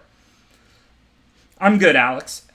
Packmate's not the first Mythic Common. The first Mythic Common that I can remember was Sparksmith, or maybe, like, Rolling Thunder and, like, Tempest was probably a Mythic Common, but it was, like, kind of, I drafted it, but I wasn't a pro, I didn't really know what was going on. But from the time that I was playing on the Pro Tour, Sparksmith was, like, the first true Mythic Common. And Sparksmith is better than Packmate. Sprout Swarm and Sparksmith are probably the 2 best commons from, like, I don't know if you call Onslaught the modern era anymore, but from once WotC had a similar form to what we play today. once they kind of knew what they were doing. Like Ancestral might have been common or rare, I have no idea, but I'm not really counting stuff like that in these conversations. This hand's... Yeah, Pestilence is way up there as well. That's true. Saga's after Tempest, but also another mythic common to be sure. So this hand obviously is ugly, but I still don't know if it's a mulligan. Remember, 3 pack mates to draw cards. Most of my early stuff is green. If I draw a single blue, it pretty much unlocks the whole hand. So on the play, I chose to keep.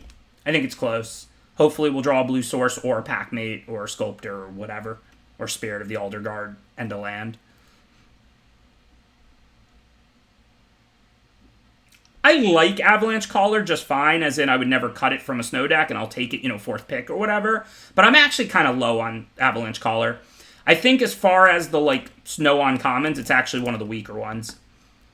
I prefer, I would take Svella, Spirit of the Alder Guard, Pillar. I would take all of those over it. Don't get me wrong, still a fine card. I've never cut an Avalanche Caller from a blue snow deck ever, not once. But it's actually not super impressed me.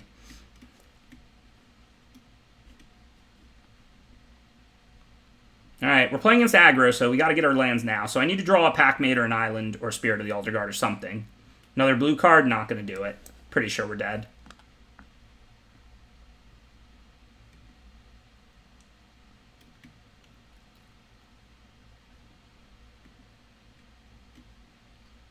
I guess they're stuck on 2, so maybe if we draw it this turn and they don't really have anything else, maybe we can still turn this with Bergstrider.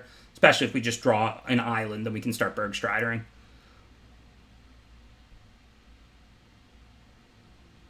No, Swamp's nowhere near as good for us as Island. I can kill the flyer with Binding of the Old Gods, or I can play Poison the Cup. What I probably want to do is play Binding now, and then Poison to find a blue source next upkeep, maybe. Yeah, definitely the 2-power Raptor. Although I might need to play Bergstrider next turn. If I poison one creature and play Mistwalker, nah, that's fine. I mean, we'll see what they do this turn, but...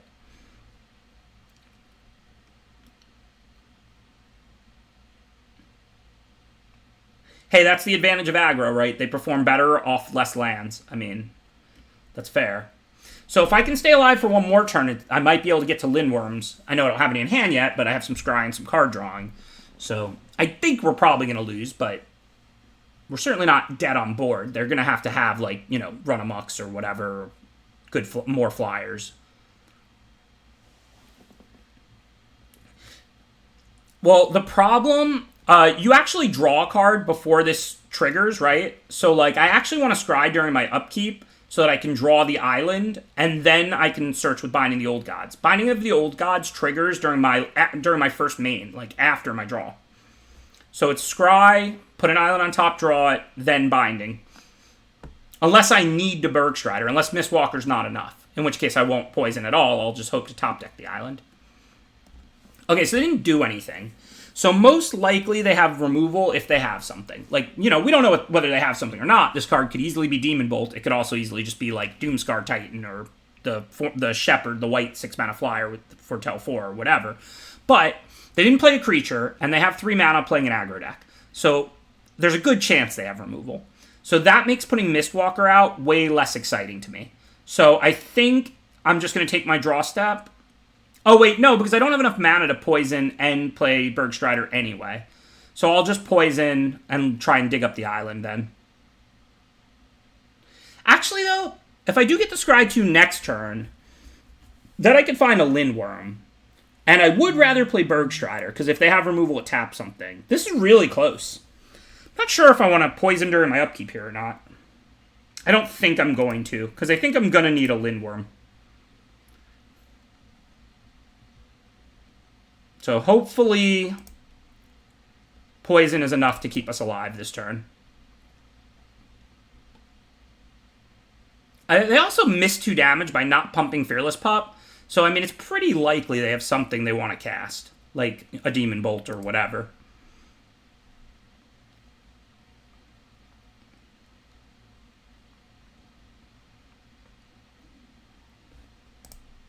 Yeah, the Flash Rare Flyer, but they should have put that in play in a turn, I would hope. But alright, so the plan now is to take the one from First Strike, if they don't pump it, and then poison the Seeker. so that they can't deal us more damage and they can't kill us with Run Amok. Like, if I poison the pup now, they can Run Amok for the win. And if I knew they were going to pump the pup, I'd rather kill the pup, because all I care about is my life total. I don't care about Seeker or pup like lifelink. But what we can do here is actually kind of intricate, right? We can kind of use First Strike against them a little bit. Not as well as I used it against them that one time when I, like a year ago, when I actually like teamed them because of their First Strike. But in this case, we can resolve First Strike, so they lose their ability to pump it. So let's do that. Then before regular damage, we'll poison the 2-power creature. And now if they pump the pup, it won't deal any more damage. It already dealt its damage. So this is nowhere near as fancy, but we do want to make sure we take the 1 damage here, and then we play our Poison the Cup. Hey, it was the Glorious Protector. Nice read. I guess I'm not the only one who's psychic in this chat. Nice read, chat. Alright, we still just got to draw an island. Unfortunately, I didn't have a Rimewood Falls. That could be the difference between winning or losing this game. I searched out Woodland Chasm because I don't have any Rimewood Falls in my deck. If I had a Rimewood Falls, I could have searched it out, and then I'd have blue, and I'd still play Lindworm.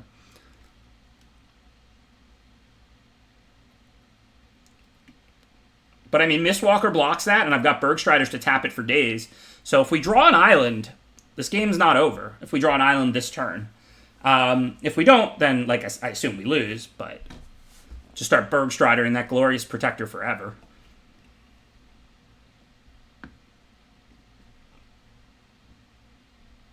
So, come on, island. 26 cards left in my deck. It's like turn 8 or something. I've waited patiently. Give me an untapped island.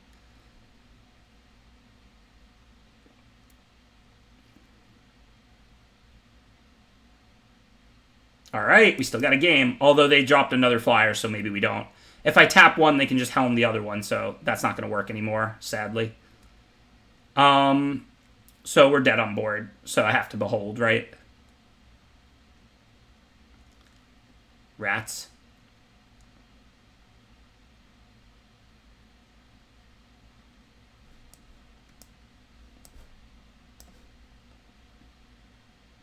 So Blizzard Brawl helps us here. We have to deal with both flyers to not be dead.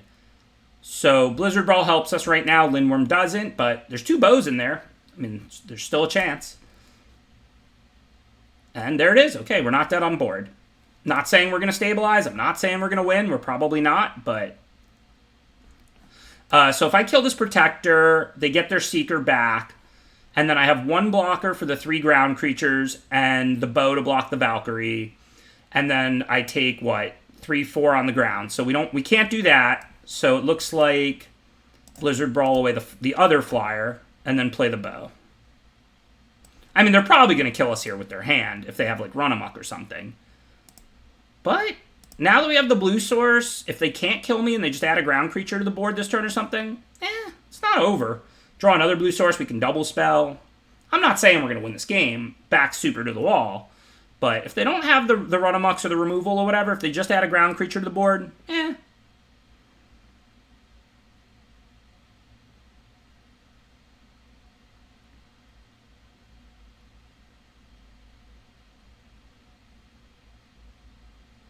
You do not, Andy Mack. Best of 1 is ranked, best of 3 is not.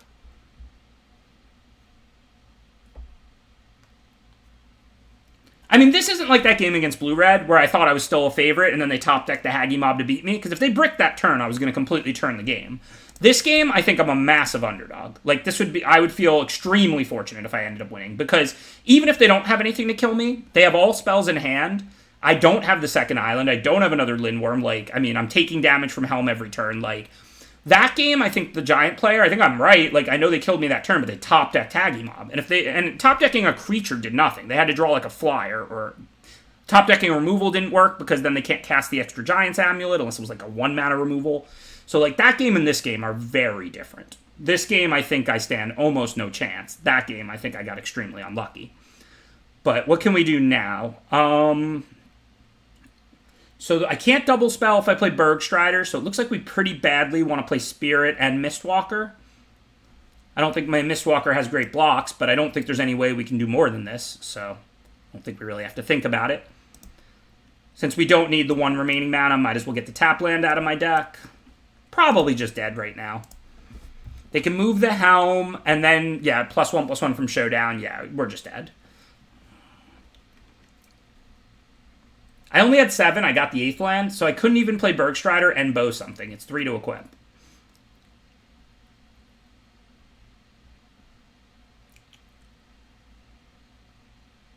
Yeah, I agree, Skits. I'm pretty sure the showdown is game here.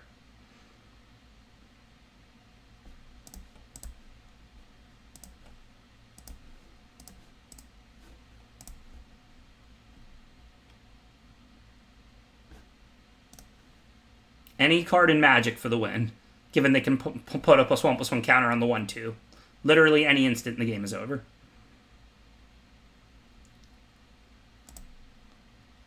That one is way more than enough.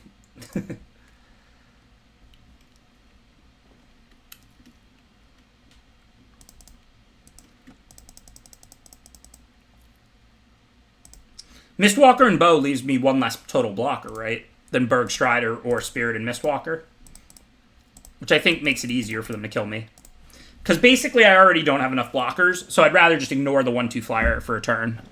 But I think I was pretty much just dead on board to showdown. I don't think that there's, like, nothing we could do there.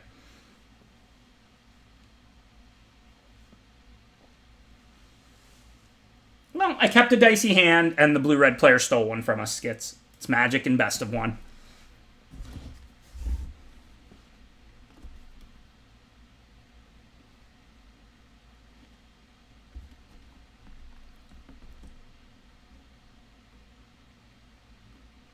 Yes, Showdown is certainly the best saga. I mean, maybe you can get more value out of Herald in a super focused elf deck, but then you have to also have 12 elves or whatever. So, like, in the aggregate, Showdown is the best. Oh, Battle of Frost and Fire. No, so it's close. I don't know. Battle of Frost and Fire and Showdown of the Scalds are both totally busted. They're both S tier, in my opinion. They're hard to interact with. They produce massive card advantage, massive board advantage. I don't honestly even know which I like better. They're both just like S tier windmill slam cards, in my opinion.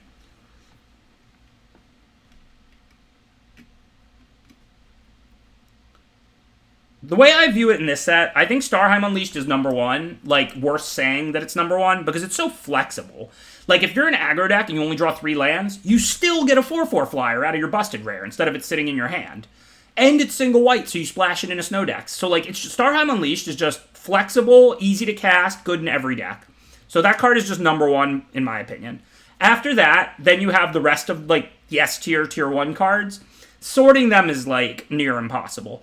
I would put Coma, Battle of Frost and Fire, Showdown of the Scalds, like, all of those are S tier Windmill Slam broken rares. I don't actually know which one is, like, you know, slightly better or whatever. So we don't have a Snowland, so this looks like a Mistwalker to block their Valkyrie. We still need 1 more land to do anything. I could increase the chances of that by a little bit with Packmate, but we're only 1 land away from Spirit, getting a Snowland, unlocking the whole hand. Mistwalker blocks, that buys us time, just like trying to draw 1 extra card this way does. Oh no, I don't like Waking the Trolls that much. Like, it's a fine win con, but it doesn't impact the board the turn you play it. It's slow. I'm actually not a big fan of Waking the Trolls. And I'm not just saying that because every time I tweet, LSV responds with some trolly response. In general, I think like Waking the Trolls is just like kind of a... It's a powerful win condition for Snow Mirrors, but it's pretty bad against aggro, and just not a card I'm a huge fan of. Well, that was some unexpected beef. Nothing I can really do about that. What is the life total for this? So I want to poke them because that could shrink their creatures. So this doesn't look like I have any real options other than hit them for the 1, because if they don't have a cleric to play, those will be smaller for this combat, and then play the Spirit, go get the black Snowland. Even though I don't have double green, I'm under pressure now. It's a little different, so I think we want the untapped 1. Immerstrom Predator, S tier, first pick also, totally up there. Asika's Chariot, totally S tier, totally up there. I didn't name all of the S tier rares. It was just because somebody asked if it was the best saga, and I realized there were 2 S tier sagas, Showdown and Battle. I guess we're taking another hit for 8. I don't really want to chump with Sculptor, which is valuable mana right now when I have a bunch of spells, or Spirit of the Elder Guard, which is going to grow into a real creature after this. So, unfortunate, but what are you going to do? So now I can kill Valkyrie. which will return things to normal. Is there any way I can deal them 4 damage? It would have to be only attacking with the spirit. There's no way, like, I mean, the additional 1 from the Mistwalker, but I can't just, like, pump Mistwalker for the turn. So 2. If I can get this to 4 power, it's a pretty good attacker. If they block with Priest, I can kill the Valkyrie and then kill both when this shrinks. If they take it, then I go to 26 and their creatures shrink. This puts it to 2, but I can't play 2 more snow permanents, so there's no real way to do that. So I think we mostly want to poison the cup, which means we want to see if we can Tivar and poison the cup, which we cannot because I don't have that second green. So what else can we do with poison the cup? Not much. For Telepack Mate, it looks like.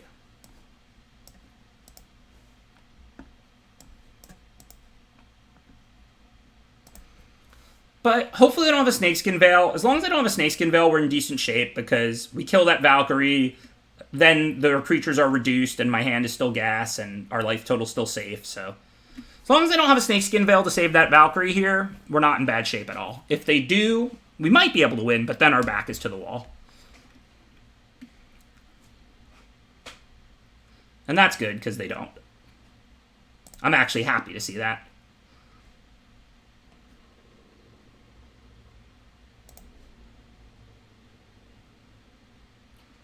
So 4 on this doesn't kill it, so no real choices here. Just block and poison, of course, the Valkyrie.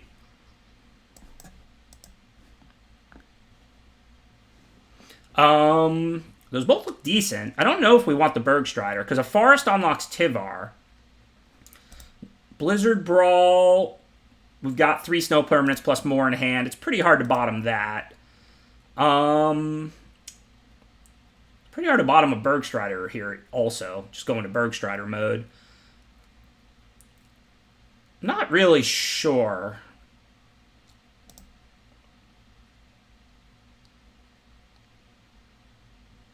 Yeah, but then I don't get the Scry, Auden's Hex, and the Scry is so huge for me at the moment. I mean, potentially. It's not now that I'm looking at 2 good but not broken draws or anything. I guess I just want to draw both of these.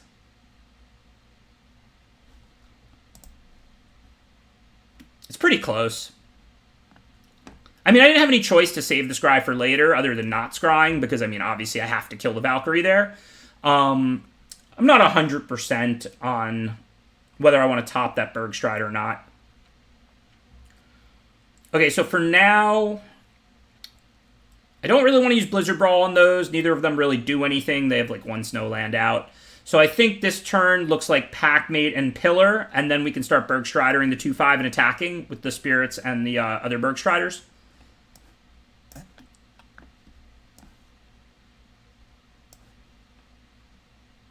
And remember, even though I didn't give myself the second green, we have 9 green sources in the deck. So sooner or later, we should find a green. We can cast Packmates, which draw cards. We can cast Beholds, which draw cards. And we have 9 hard green sources in the deck. That's not counting stuff like Sculptor.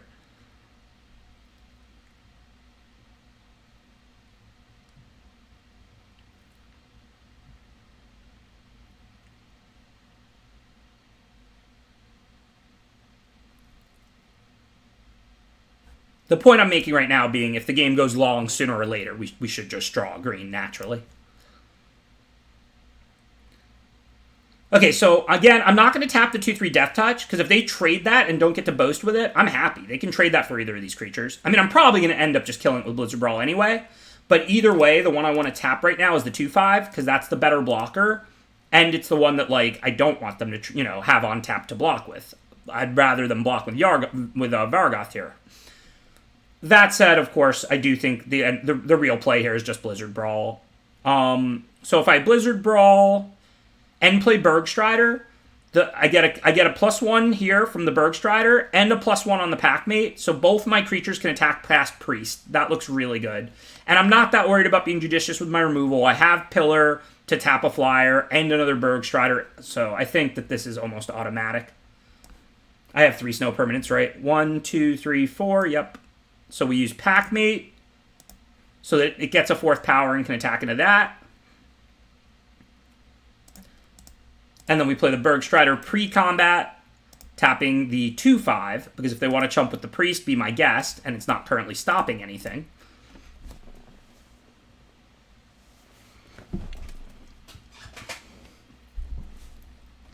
And this game looks pretty swung.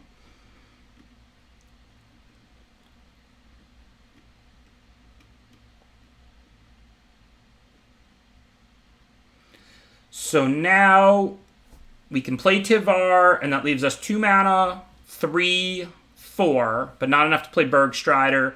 I don't necessarily really want to play the other Bergstrider at the moment. There's nothing I really need to tap yet.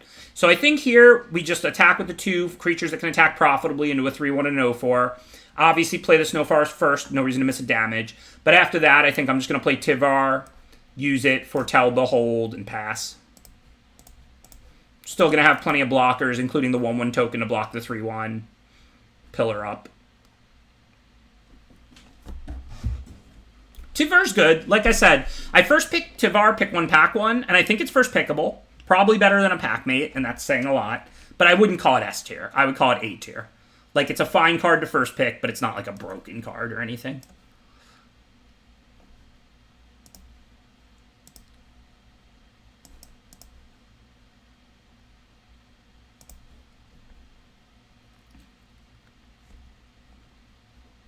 It was indestructible, Red Hand Band. The Priest can't be used on your opponent's turn. They can only use the Priest at sorcery speed, and then it had 3 toughness again. Indestructible on my turn and 3 toughness on theirs. And you can't use Priest on your opponent's turn. It's sorcery speed only.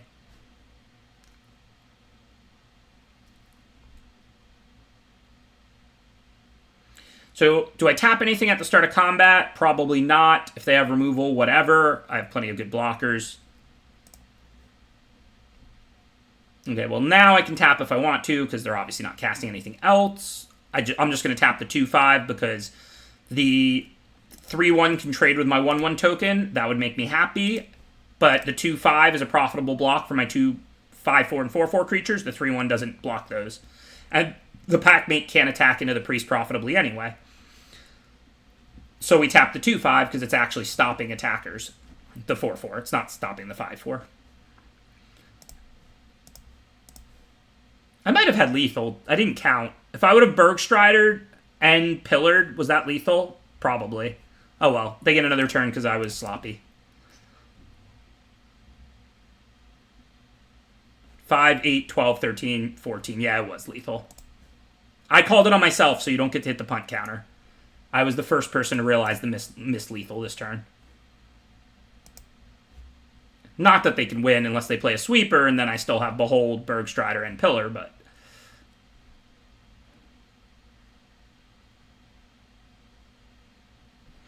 I think Packmate and Spirit are pretty close, but if I was already like a good snow deck with a lot of snow lands and multicolor, I would take the Spirit, because the fixing ability is like very valuable. If I was like a 2-color blue-green snow with like Sculptors and Bergstriders but no splash or anything, I'd probably take the Packmate. It's the Spirit's ability to fix, to search for any kind of mana that puts it over the top from Packmate. They're both excellent, of course. They're both first pickable in a snow deck. But if you're deciding between Spirit and Packmate, if you're like a 4-color snow deck, I'd probably take the Spirit. If you're like a 2-color very light splash or just 2-color or whatever, I would probably take the Packmate.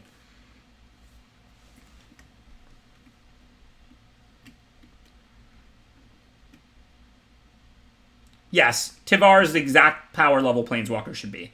Where they're good, but they don't like single-handedly ruin every game in Limited. So another nice hand to keep on the draw and lose with. I mean, again, there's 9 forests. Hopefully we'll draw them. I can spend my mana on turn 2. We're on the draw, so we have 3 draw steps to find lands or things we can do. Casting Behold first, because of course I can play that if I don't draw lands to help find them. I think Tivar and Packmate are pretty close. I think Tivar's probably a little better, but I think they're close. But that's not like a knock on Tivar. Packmate is just ridiculous. Hey, 2 6-drops. Just what we need when we don't have lands. So, this was not good, because now we even have to discard one, but Behold does find our land. And then what do we discard? Tivar's going to be pretty bad if we're on our back foot. Binding is very good for this situation, as is Packmates. Pillar's hard to use if you're stuck on lands. I think we discard either Tivar or Pillar. Those are the cards that perform the worst on your back foot. I think Tivar is probably the worst here. Plus, I have to draw a forest to even cast Tivar. So I know that if I could Behold on their turn and not have to discard, but then I would miss the land drop. I think the land drop was more valuable.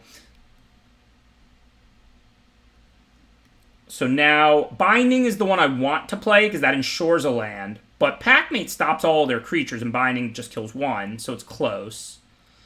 Well, they have the Goldmaw Champ to tap the Packmates, and I am on my back foot, so because there's a decent target for it there, I think we want a Binding.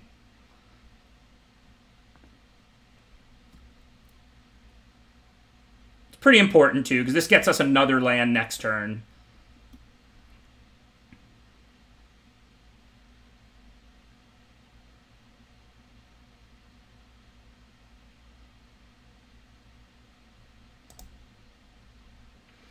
Okay, so now we probably just Packmate. What are other options? I could, like, Poison the Cup Finn, but I could also just block it with Packmate. Plus, that'll help me hit land drops. Yeah, it seems like a pretty clear Packmate. And if they have the removal, I'm not dying this turn. I may have to make an aggressive Poison the Cup next turn to make sure they don't accidentally kill me with Finn, but I don't think there's much for green or white to give Death Touch randomly to their other creatures here. Okay, so obviously they have a trick. And they're going to have to use it if I block a 2-3 or a 1-3. So the advantage of blocking Finn is I save the poison counter. The advantage of blocking the 2-3 is I take one less damage. I'm at 6 poison counters and 13. So I think the poison counters are scarier than the damage. So I think I block Finn. You understand what I just rambled? Like, basically, if I block Realm Walker, then they have to play their pump spell. If I block Finn, they get the choice, but that's fine. And I think that if the advantage of blocking Realm Walker is I take one less damage. The advantage of blocking Finn is I take 2 less poison counters. And I think I would rather take 2 less poison counters given I'm already at 6.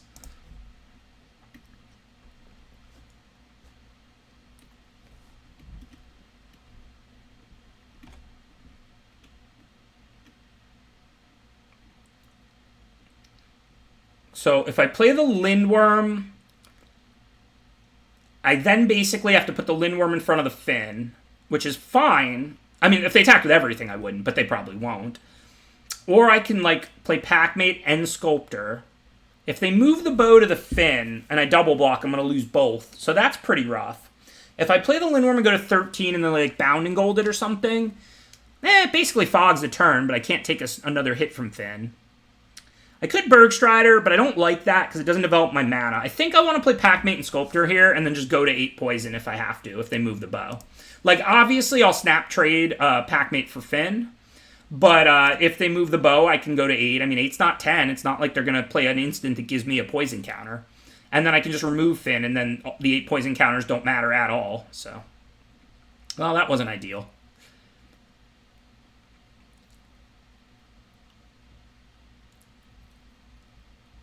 So, now I don't know what I want to do. I could double block Realm Walker, or double... Basically, my options are double block Realm Walker or double block Finn. Obviously, there's no reason for me to double block a 1/1 elf token wearing a bow.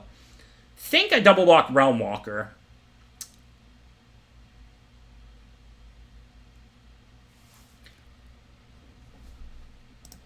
Eight poison's not 10. I mean, hopefully...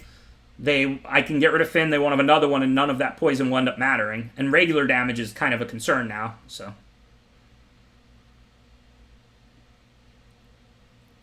Alright, so I've got 6 to 7 mana to work with now. I can, like, Bergstrider and Blizzard Brawl. So I can, like, Bergstrider Finn and Blizzard Brawl Maya. That looks pretty good. And then next turn, I still have Poison the Cup or something. Seems hard to do better than this while I'm on my back foot trying to stabilize.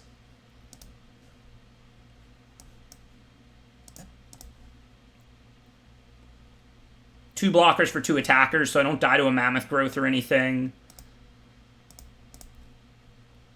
Obviously, if they have like Bound and Gold and Mammoth Growth or something, good beats. I mean, can only beat so much.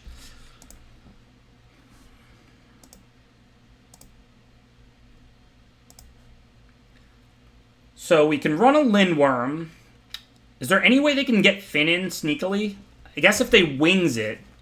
So I am vulnerable to wings if I play a Lindworm. I could play Bow and like Sculptor or Bow and like Poison the Cup.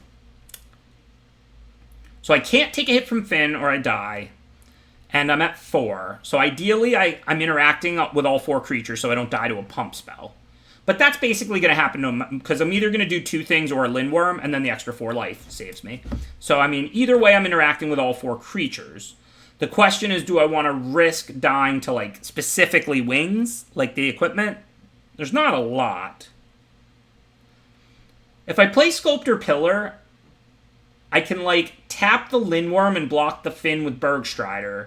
If they move the Bow to Finn, I don't really have a great block. I also don't want to have to start using a mana turn on Pillar yet, if I don't have to. Though the Sculptor does free up mana. I can just double block Lindworm if they move Bow to Lindworm. Pillar and Bow... Oh, but that leaves me a mana short of interacting with all of them. This is actually pretty interesting. I think it's just Linda, yeah. I'm willing to lose to wings. Hopefully they don't have it. I mean, obviously they've had plenty of mana this game. If it was in their hand, they've had lots of opportunities to cast it.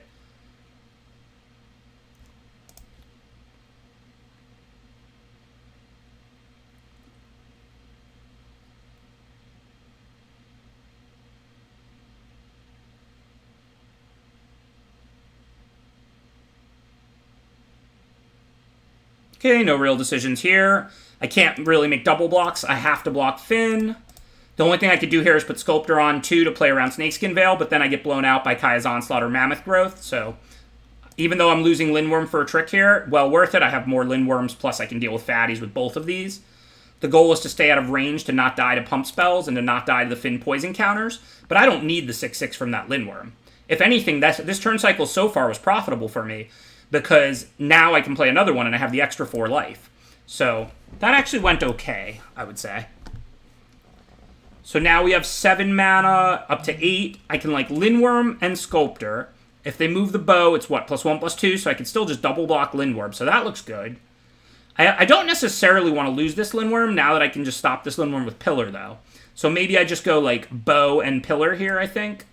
Because this Lindworm's going to be a pretty quick clock. And I'm not against trading Lindworms, but I really just don't need to.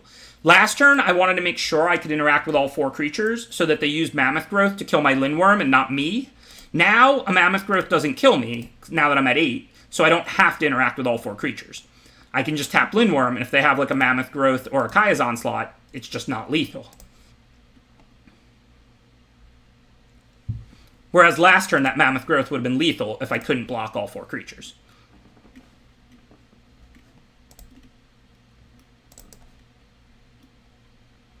Okay, so we can certainly Mass Vandal their Bow. I'm not worried about getting better. I don't mind poisoning and cupping a 6/6 at all. I still have Pillar for a flyer. Kind of want to get the Lindworm out. It's bigger than everything. So I have a lot of options here. I think just Lindworm and Pillar their Lindworm for this turn is right. So I can start attacking.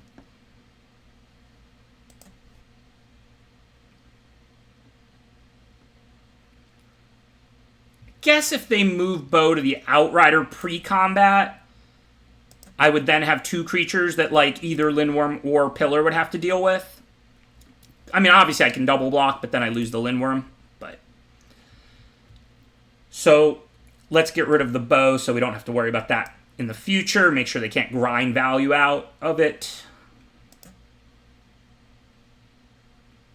And then here... seems... No, I think I'd rather play the Packmate because if I draw lands, I can play them. Helps me do more. We're getting pretty close to starting to attack with our Lindworm, probably next turn. This game looks completely flipped. Unless they, like, somehow sneak in a lethal with, I don't even know what. I don't know how they can really win.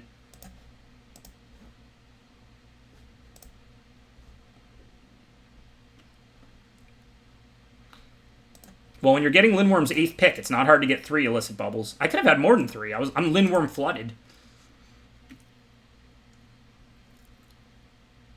So if I play against Lindworm, I'm attacking with this one. They could, like, double block.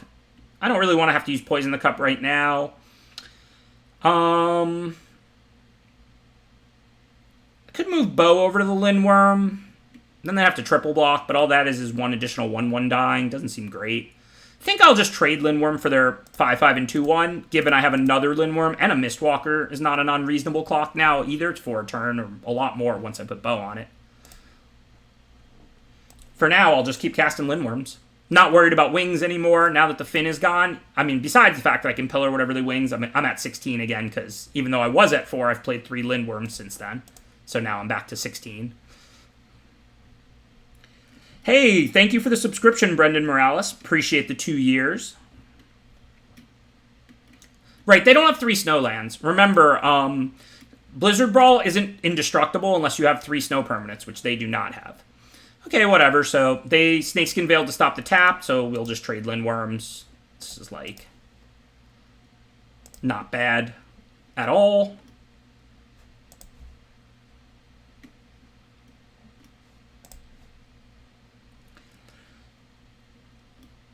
I guess I'll wait 1 turn to attack. I want to be tapping the Grizzled Outrider on their turn, not on mine. I don't want them to be able to trade off with my Lindworm now. It's a pretty good clock, and their board has disintegrated.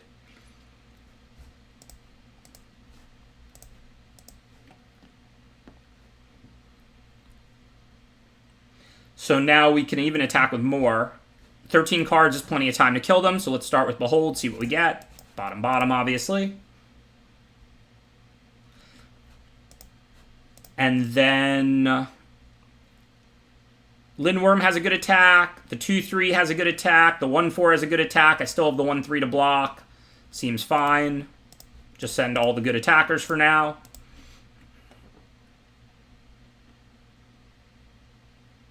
Thank you, 2Duck Cube. Appreciate the subscription. I'll make you VIP as soon as I get a chance. For anybody not following 2Duck Cube, #1 Mythic last season. Great data analyst, doing a lot of work. Playing a lot of Limited, definitely check them out. For me, let's grab this.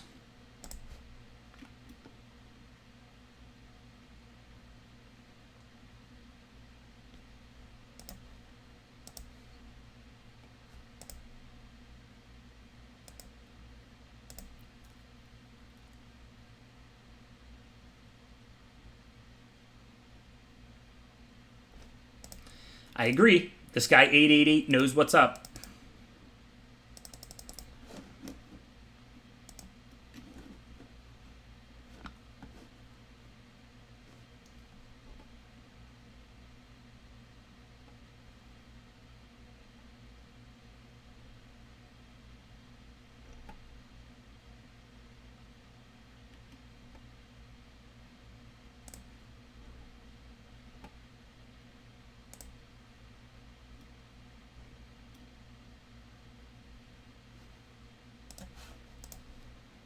Two wins left from Mythic. 5 and 2 with this busted deck.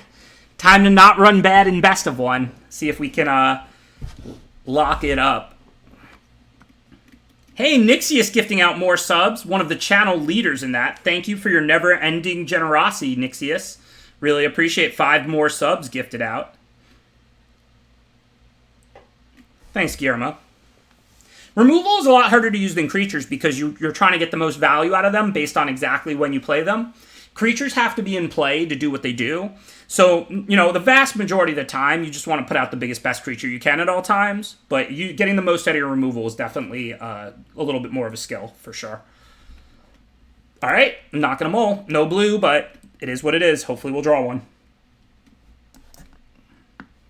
We've got our 7 hard blue sources. We've got 3 pack mates. We've got Spirit of the Elder Guard, which we already have the mana to cast, so that's an 8th blue source. Hopefully we won't continue with these unlucky draws. It's been pretty tough for a 16 land double sculptor, 2-color snow deck, like very light 3rd color splash with a Shimmer Drift Veil and a green-black duel. Like, my mana is actually very good. Like, my draws have not been very good over the course of this. But we're 5-2 anyway, so who am I to complain? Not really worried about tapping the Sentinel for mana since they can only use it for mana after casting a creature. So just attack and play Pillar there. Thank you, GP574. Appreciate the 3 months of support. All right, so here we have Packmate or Bergstrider. Bergstrider uses more mana, but I think it's better to Packmate because if we draw a land, we have a 6/6 next turn. Packmate doubles our chances at having a land for next turn. Plus, we also get in the 2 damage with Sculptor, so think we just want to Packmate over Bergstrider. Obviously, we're also not getting great value on Bergstrider, just tapping down a Jaspera Sentinel now. I talked about this concept a little bit more at the beginning of the format.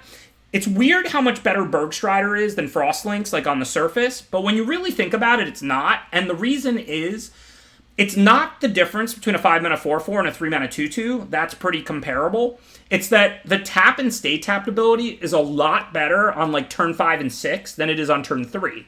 So when Frostlinks was the 3-drop in your curve, you're like, all right, I guess I'll tap their 2-drop for a turn and save 2 damage or whatever. Whereas like by the time you have the mana to play Bergstrider, you want Bergstrider's effect a lot more. So like the let's call it the tap effect that's on Frostlinks and Bergstrider, the exact same effect. It's more valuable on turn 6 than on turn 3. So you'd rather have like a 6-mana or 5-mana card than a 3-mana card have that ability, assuming like even like power and toughness to casting cost ratio. We didn't find our land, so we really want to Packmate again. If I attack, they can activate a land using Jaspera Sentinel for a sneaky mana. I definitely am not unwilling to Blizzard Brawl away Avalanche Caller, but I don't think now with their mana up is the time. Plus, like, I'm not worried they're going to activate a land and hit me for 4 on their turn. Like, I'd be happy if they did that instead of casting things. It just means I can't attack, because if I attack with Packmate, they go make a mana, activate this land into a 4/4, eat my Packmate.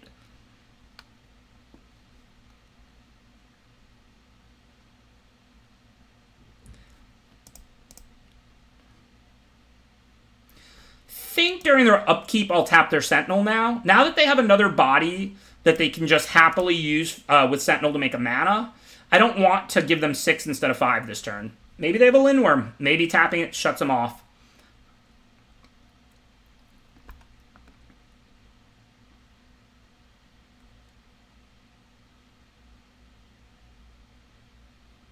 Oh, there goes tapping on their upkeep. Oh wait, no, I can just respond. Oops.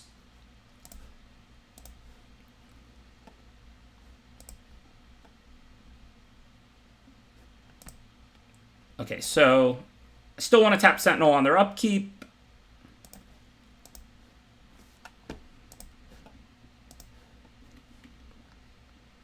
They deny me mana. They bolted my bird or my elf. I'll deny them mana. Tap your elf. See how you like it.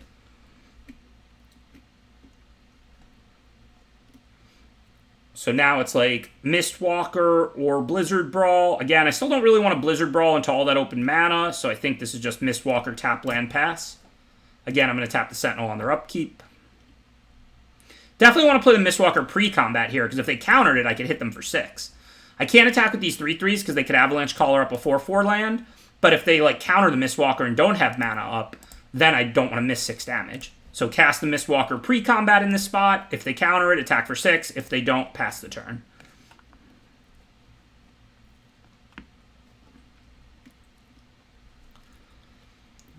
Same deal as last time with the Lindworm. I'm not that worried about them getting the 1 more mana. I definitely want to cast my Lindworms, but I'm going to do it pre-combat because, again, if they counter it, then I can attack with the Packmates.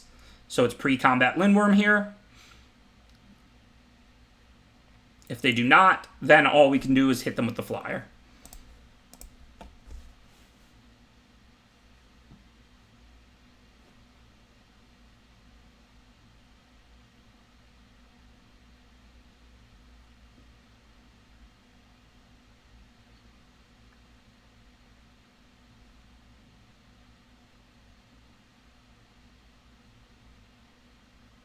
Okay, so now their shields are down. I mean, they have 1 mana, but I mean, they can only Snakeskin Veil. It won't be a blowout. It'll just save their creature. So it looks like it's a good time to get aggro. I assume I'd rather Blizzard Brawl away Avalanche Caller and Bergstrider the Bergstrider. Because ultimately I can just tap down the 4/4 body. Do I have 3 snow permanents? Actually, no. 2. I will after I Blizzard Brawl, so I can do that. I mean, after I Bergstrider, so I can do that first.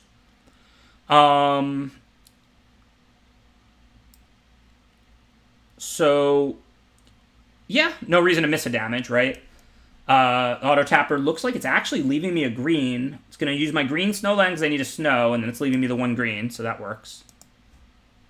I'm going to Berg the Berg, and now I'm going to go for Brawl on Caller.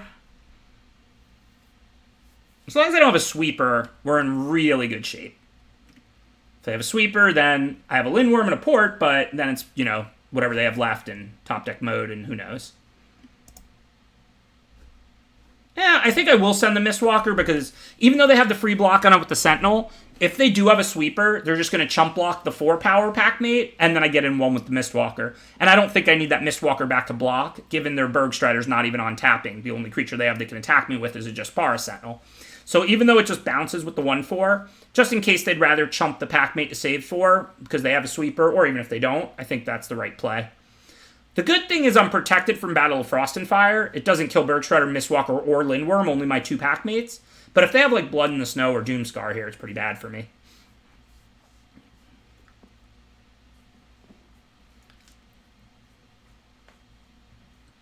But even though their Bergstrider lives through Battle of Frost as well, it doesn't work because they're just dead. Unless they have something they can play for 1 mana. Attack them for 6, 10, 11. Hey, they had the right sweeper. And by right, I mean right for me, not for them. Because now they're dead. If it was Blood in the Snow or Doomscar, it would have been a good game from there. Since it was Battle of Frost and Fire, it didn't work, and they are dead.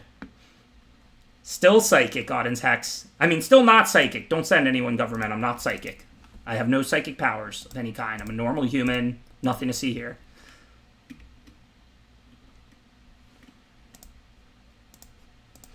All right, we're 1 win away from Mythic, and this is the last game of this draft.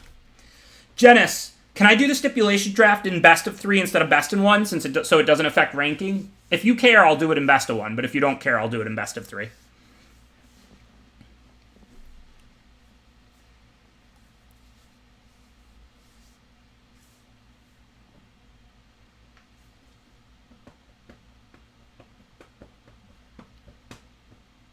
I am going to do the Sweatpants Invitational this week, Siriana.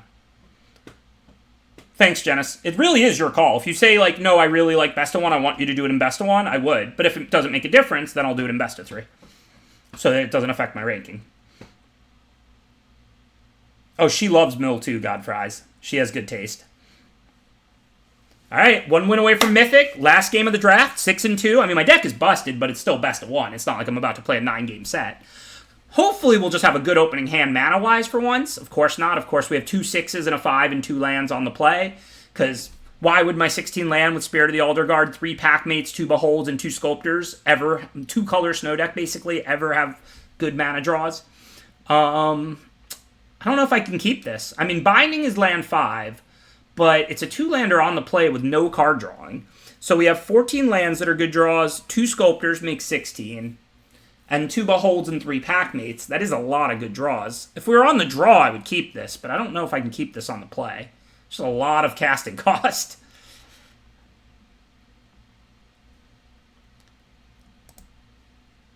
And now no green, just how we drew it up. All right. Pretty easy put back of Tivar here, I think, since it's double green. I mean, we are on the play, so we can always Behold on turn 3 and not discard, and hopefully it won't be too slow. If they're not like some hyper aggro deck, we're on the play, and we have Bow. But I guess we could consider putting back an island, because we're going to Behold, and our hand isn't very expensive. So I guess it's pretty close, actually. So there's no way we're going to put back, like, obviously, second island is redundant, so, like, and Port's going to come into play turn 1, so it's strictly better than island. So the cards we would consider, and of course putting back Behold would be horrific, and Bow is single green. And so I think the cards we can consider putting back are the additional island, Tivar, and like Poison the Cup. I mean, we have not a ton of black sources, like 4 or something, but Behold sees a lot of cards. We might find black and not green. So I don't think we want to put back Poison the Cup, because if we do find black and not green, that could be game deciding. So I really think we're just deciding between Tivar and Island to put back. It's intuitive to put back Tivar, but Island could be correct, because we can't cast anything with 3 blue mana. I mean, it unlocks, like, Mistwalker if we draw that. And Behold sees 4 cards. So I can definitely see an argument for putting back Island, because the rest of our hand is pretty cheap. So if we draw into a forest and a forest, think it maybe it actually is Island. This is a greedy play, but I'm a greedy player, so. And, like, what if we Behold into 2 forests? We have 9 of them. Like, then we go turn 3 Bow, turn 4 Tivar, or turn 4 Bow, turn 5 Tivar, but. Also, Tivar gives us black to cast Poison the Cup. And that's pretty relevant. So, I don't know. I'm greedy. I always have been. I think it's a close play. All right, so now, I wish I had this in play turn 1, but I don't. So now we have to choose. We can foretell Behold, play this next turn, and then Behold. Or we can play this turn, and then we can play Bow next turn, but then we can't Behold. I think it's worth trying to curve out, because if we do turn 4 Tivar on the play after a Bow to defend it, that may be practically a win right there. So, again, this is shocking, but I'm going to go for the greedy line. I know you're shocked. And I'm going to go ahead instead and be less mana efficient, but give myself the ability to go turn 3 Bow, turn 4 Tivar, if I peel a forest in the next 2 draw steps. Don't be shocked. I know that I usually play very conservative Magic, but, you know. Well, not the right land, but it's actually a pretty good draw, because if I don't draw the forest for Tivar, then I can still Behold next turn.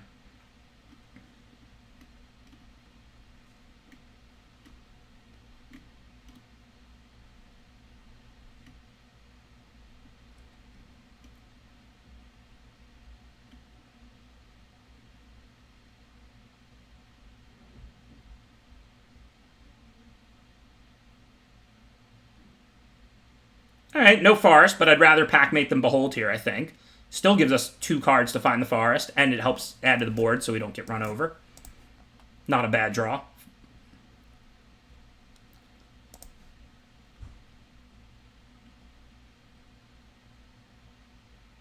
So if we Tivar next turn for 4, we have 1, 2 left, so we're 1 short of Poison the Cup.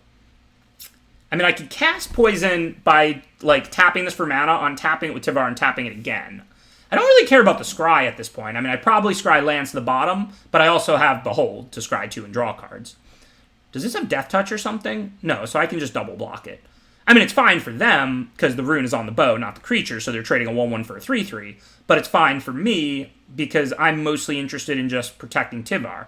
That said, I don't care about going from 19 to 16. I want to make that block next turn, so we don't block this turn.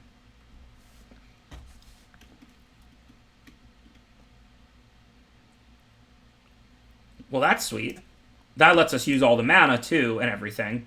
Oh, no, wait, I don't have another green, so that doesn't work. I can't play Sculptor and Tivar. So, my choices are Sculptor and Poison the Cup. No, I can't even do that, because I don't have double black, so I'm mana short there. So it's Tivar and Poison now if I want to. That doesn't look good. If I Tivar and make a 1-1 and just pass, my blocks are fine on this board. So I'm just going to do that. I'm not going to foretell because it's more important to me to have the 2-3 up to block with to protect Tivar. If there was a good creature out I needed to kill, I could tap this for black, use Tivar to untap it, and then I could tap it for black again and poison right now. But overall, it's all that matters to me now is that I have all 3 of these creatures out and up to block with. They are only going to have the 1 Trampler, so I want to have like a nice 2-3 to throw in front of that, and then the 1-1 can go in front of a 2-1 or something. I know I have double black, but this one is summoning sick. So the only way I could have poisoned was tap this, untap it with Tivar, tap it again, and tap the island and poison. There's no creature I really want to poison right now. Okay, now that Tivar's gone and I'm not worried about protecting it, I don't mind trading my 3-3 for this and 3 life, so now I'll make the double block play. Oh, I could have foretold in response when they demon bolted during my end step, because it's still my turn. That was a mistake. My sequence and not foretelling and not poisoning, all of that was correct. It was better to have the blocker up to protect Tivar. But it was still my turn, even though it was my end step, and you can foretell during your end step. So before Tivar died, I should have foretold once they demon bolted Tivar. You're right, chat, whoever said that first. That was a mistake. Zimmerk, I think, is the first person who said that.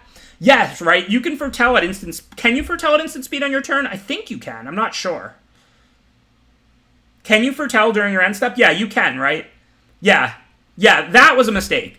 All my choices around Poison the Cup, Tivar, and casting were correct, but when they kill Tivar, now I don't care about having the blocker up anymore because I'm at 19, and I would rather spend the 2 mana foretelling. Good job, chat. Y'all are unreal, but you are 100% correct. I like all my sequencing last turn, except during my end step when they kill Tivar, then I should foretell. Okay, so I think I want to Behold. No creatures I really need to kill, but if I find a land, then I can play Sculptor and have Lindworm mana for next turn. So let's just leave up the Woodland Chasm, which it looks like Arena's got this one right. That looks like a top. I need a land this turn to play Sculptor, and then next turn I can just, whatever, I have 2 more giant fatties now.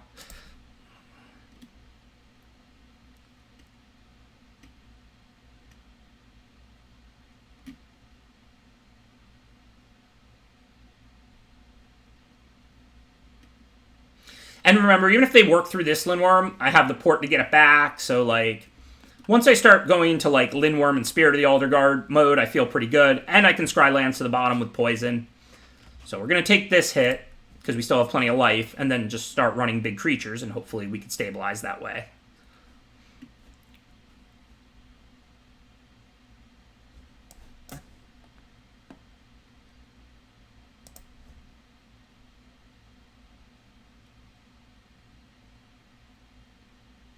Ouch.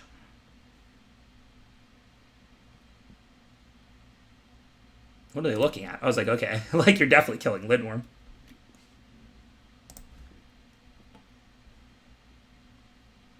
So, I mean, the 2/3 Bode Elf would be a great blocker for Firewalker, so we're taking 1 more hit now that they had the binding. It's really not that big of a deal. We can still go Spirit and Pillar and then tap the 5/6 this turn. So let's do that. We could Brawl, but there's no real great targets. I mean, the Packmate's only so big because of the bow.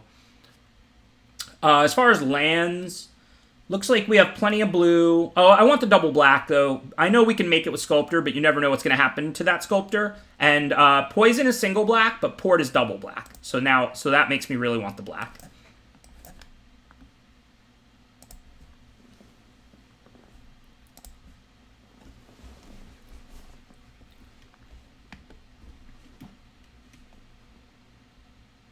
We're still looking pretty good. I mean, they have 3 cards in hand. We don't know what those are, but now we're tapping the 5/6 here. If they want to attack with the Firewalker, I can just eat it with the Spirit or block it with the Bode Elf. And then, like I said, we can port back the Lindworm. We've got a Mass Vandal in there to deal with this Elven Bow at some point if we find it. Well, maybe now it'll deal with the Hammer, but it's a good game from here. This is a good game for Mythic. Don't know if we're going to win or lose here on turn 8. Alright, so if I Blizzard Brawl, I get to have a nice attack with the Spirit, so that looks pretty good. Just kill that Packmate, even though it is the bow doing a lot of the work. I mean, the other creature, the next best creature would be the Firewalker. Maybe the Firewalker's slightly better. Yeah, Firewalker has an ability. I probably should kill Firewalker. And then I'm just looking to pillar the Packmate, trade with the 5/1. Take some trample. I've got 3 snow permanents. Yeah, easy.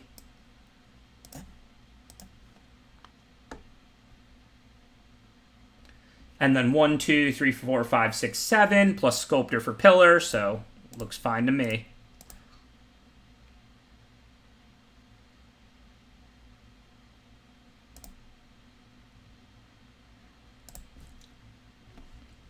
I can't foretell Poison because I'm using all my mana. I'm using 7 on Port to bring back Lindworm, and then Sculptor on tap a Snowland and tap with Pillar.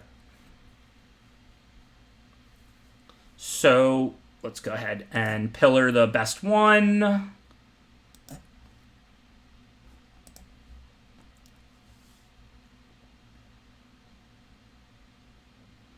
And then Death Touch Trample, so it doesn't really matter how much toughness I put on that, but I want the trade, so we just throw the 1/1 on it.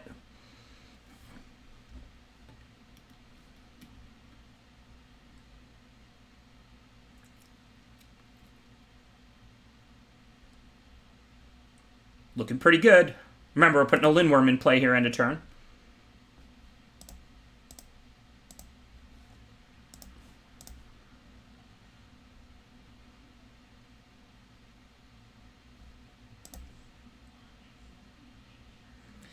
So I can stop both blockers and just go for lethal. They have 4 up, but if they don't have anything, they're dead. If I Bergstrider and tap, and if they do have something, I mean, they're only on tapping 1 creature, and I've got Bergstrider and up them at 10.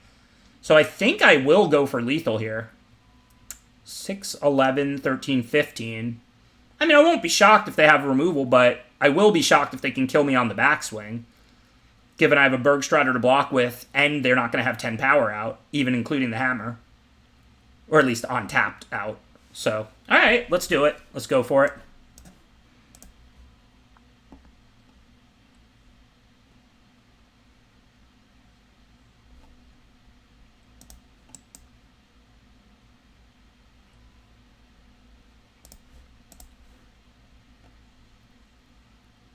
I guess I can hold the 2-3 back. So, let's see. What mana do they have available? They can't squash. They can Demon Bolt the 6/4, in which case I don't have lethal. If they have Frostbite, it's lethal if I send all 4, but it's not lethal if I hold one of the 2 powers back. They're untapping 6 power. Hammer makes 9. I'm at 10. Plus I have a 4/4 to block with. I'm just going to go for it.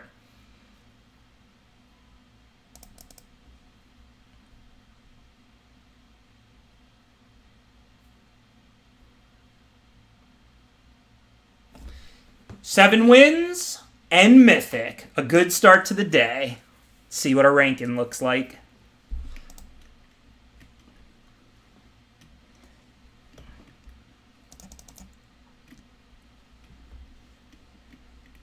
That was a good last game, too. Yeah, they could Demon Bolt me, and if they had enough damage to kill me on the backswing, I wouldn't have went for it. The thing is, if they Demon Bolt the Spirit and take 10... they have 9 power on tapping, counting spending 3 mana on the hammer, and I still have Bergstrider to block with. So they would need, like, quite a bit to kill me. Like, even a removal, they would still be a point short. They would literally have to have, like, you know, a pump spell and a removal, and they'd have to be able to play, like, the pump spell, the removal, and move the hammer. I mean, there are ways. I'm not saying it was impossible. But it would require quite a combination of cards to kill me. When I have a 4/4, I'm at 10, and they have 6 power plus a hammer if they spend 3 mana. So that's why we went for it. Yeah, this deck is totally busted. I mean, I went 7-2, but the 2 games I lost were the blue-red deck that stole it and a total mana screw. So, but this deck was extremely sweet. The only thing it could have used was a little more early game. Not a lot more. It's not like I had none. I mean, these bows are just good defensive 3-drops. But realistically, the curve looks more like that. But then, don't forget, you can foretell pack mates on turn 2 and stuff. So it's not like I'm using my mana on turn 2, but I'm not playing a 2-drop. If you give me, like, 1 Jaspara Sentinel and 1 more Mass Vandal, this deck would be, like, incredible. But it was lacking in early game a little bit. Thank you, Suffa and Duke Silvar. Appreciate the subscriptions. Thank you to anybody else who subscribed when I was knee-deep in that really good game and I missed it. Thank you, Hypnotoad. Really appreciate the support. Don't hypnotize me. I've got nothing against toads. I'm an ally. Thank you to everybody who's been tuning in, subscribing, supporting my stream. If I do miss it because I'm really focused on the game, just know I do appreciate you.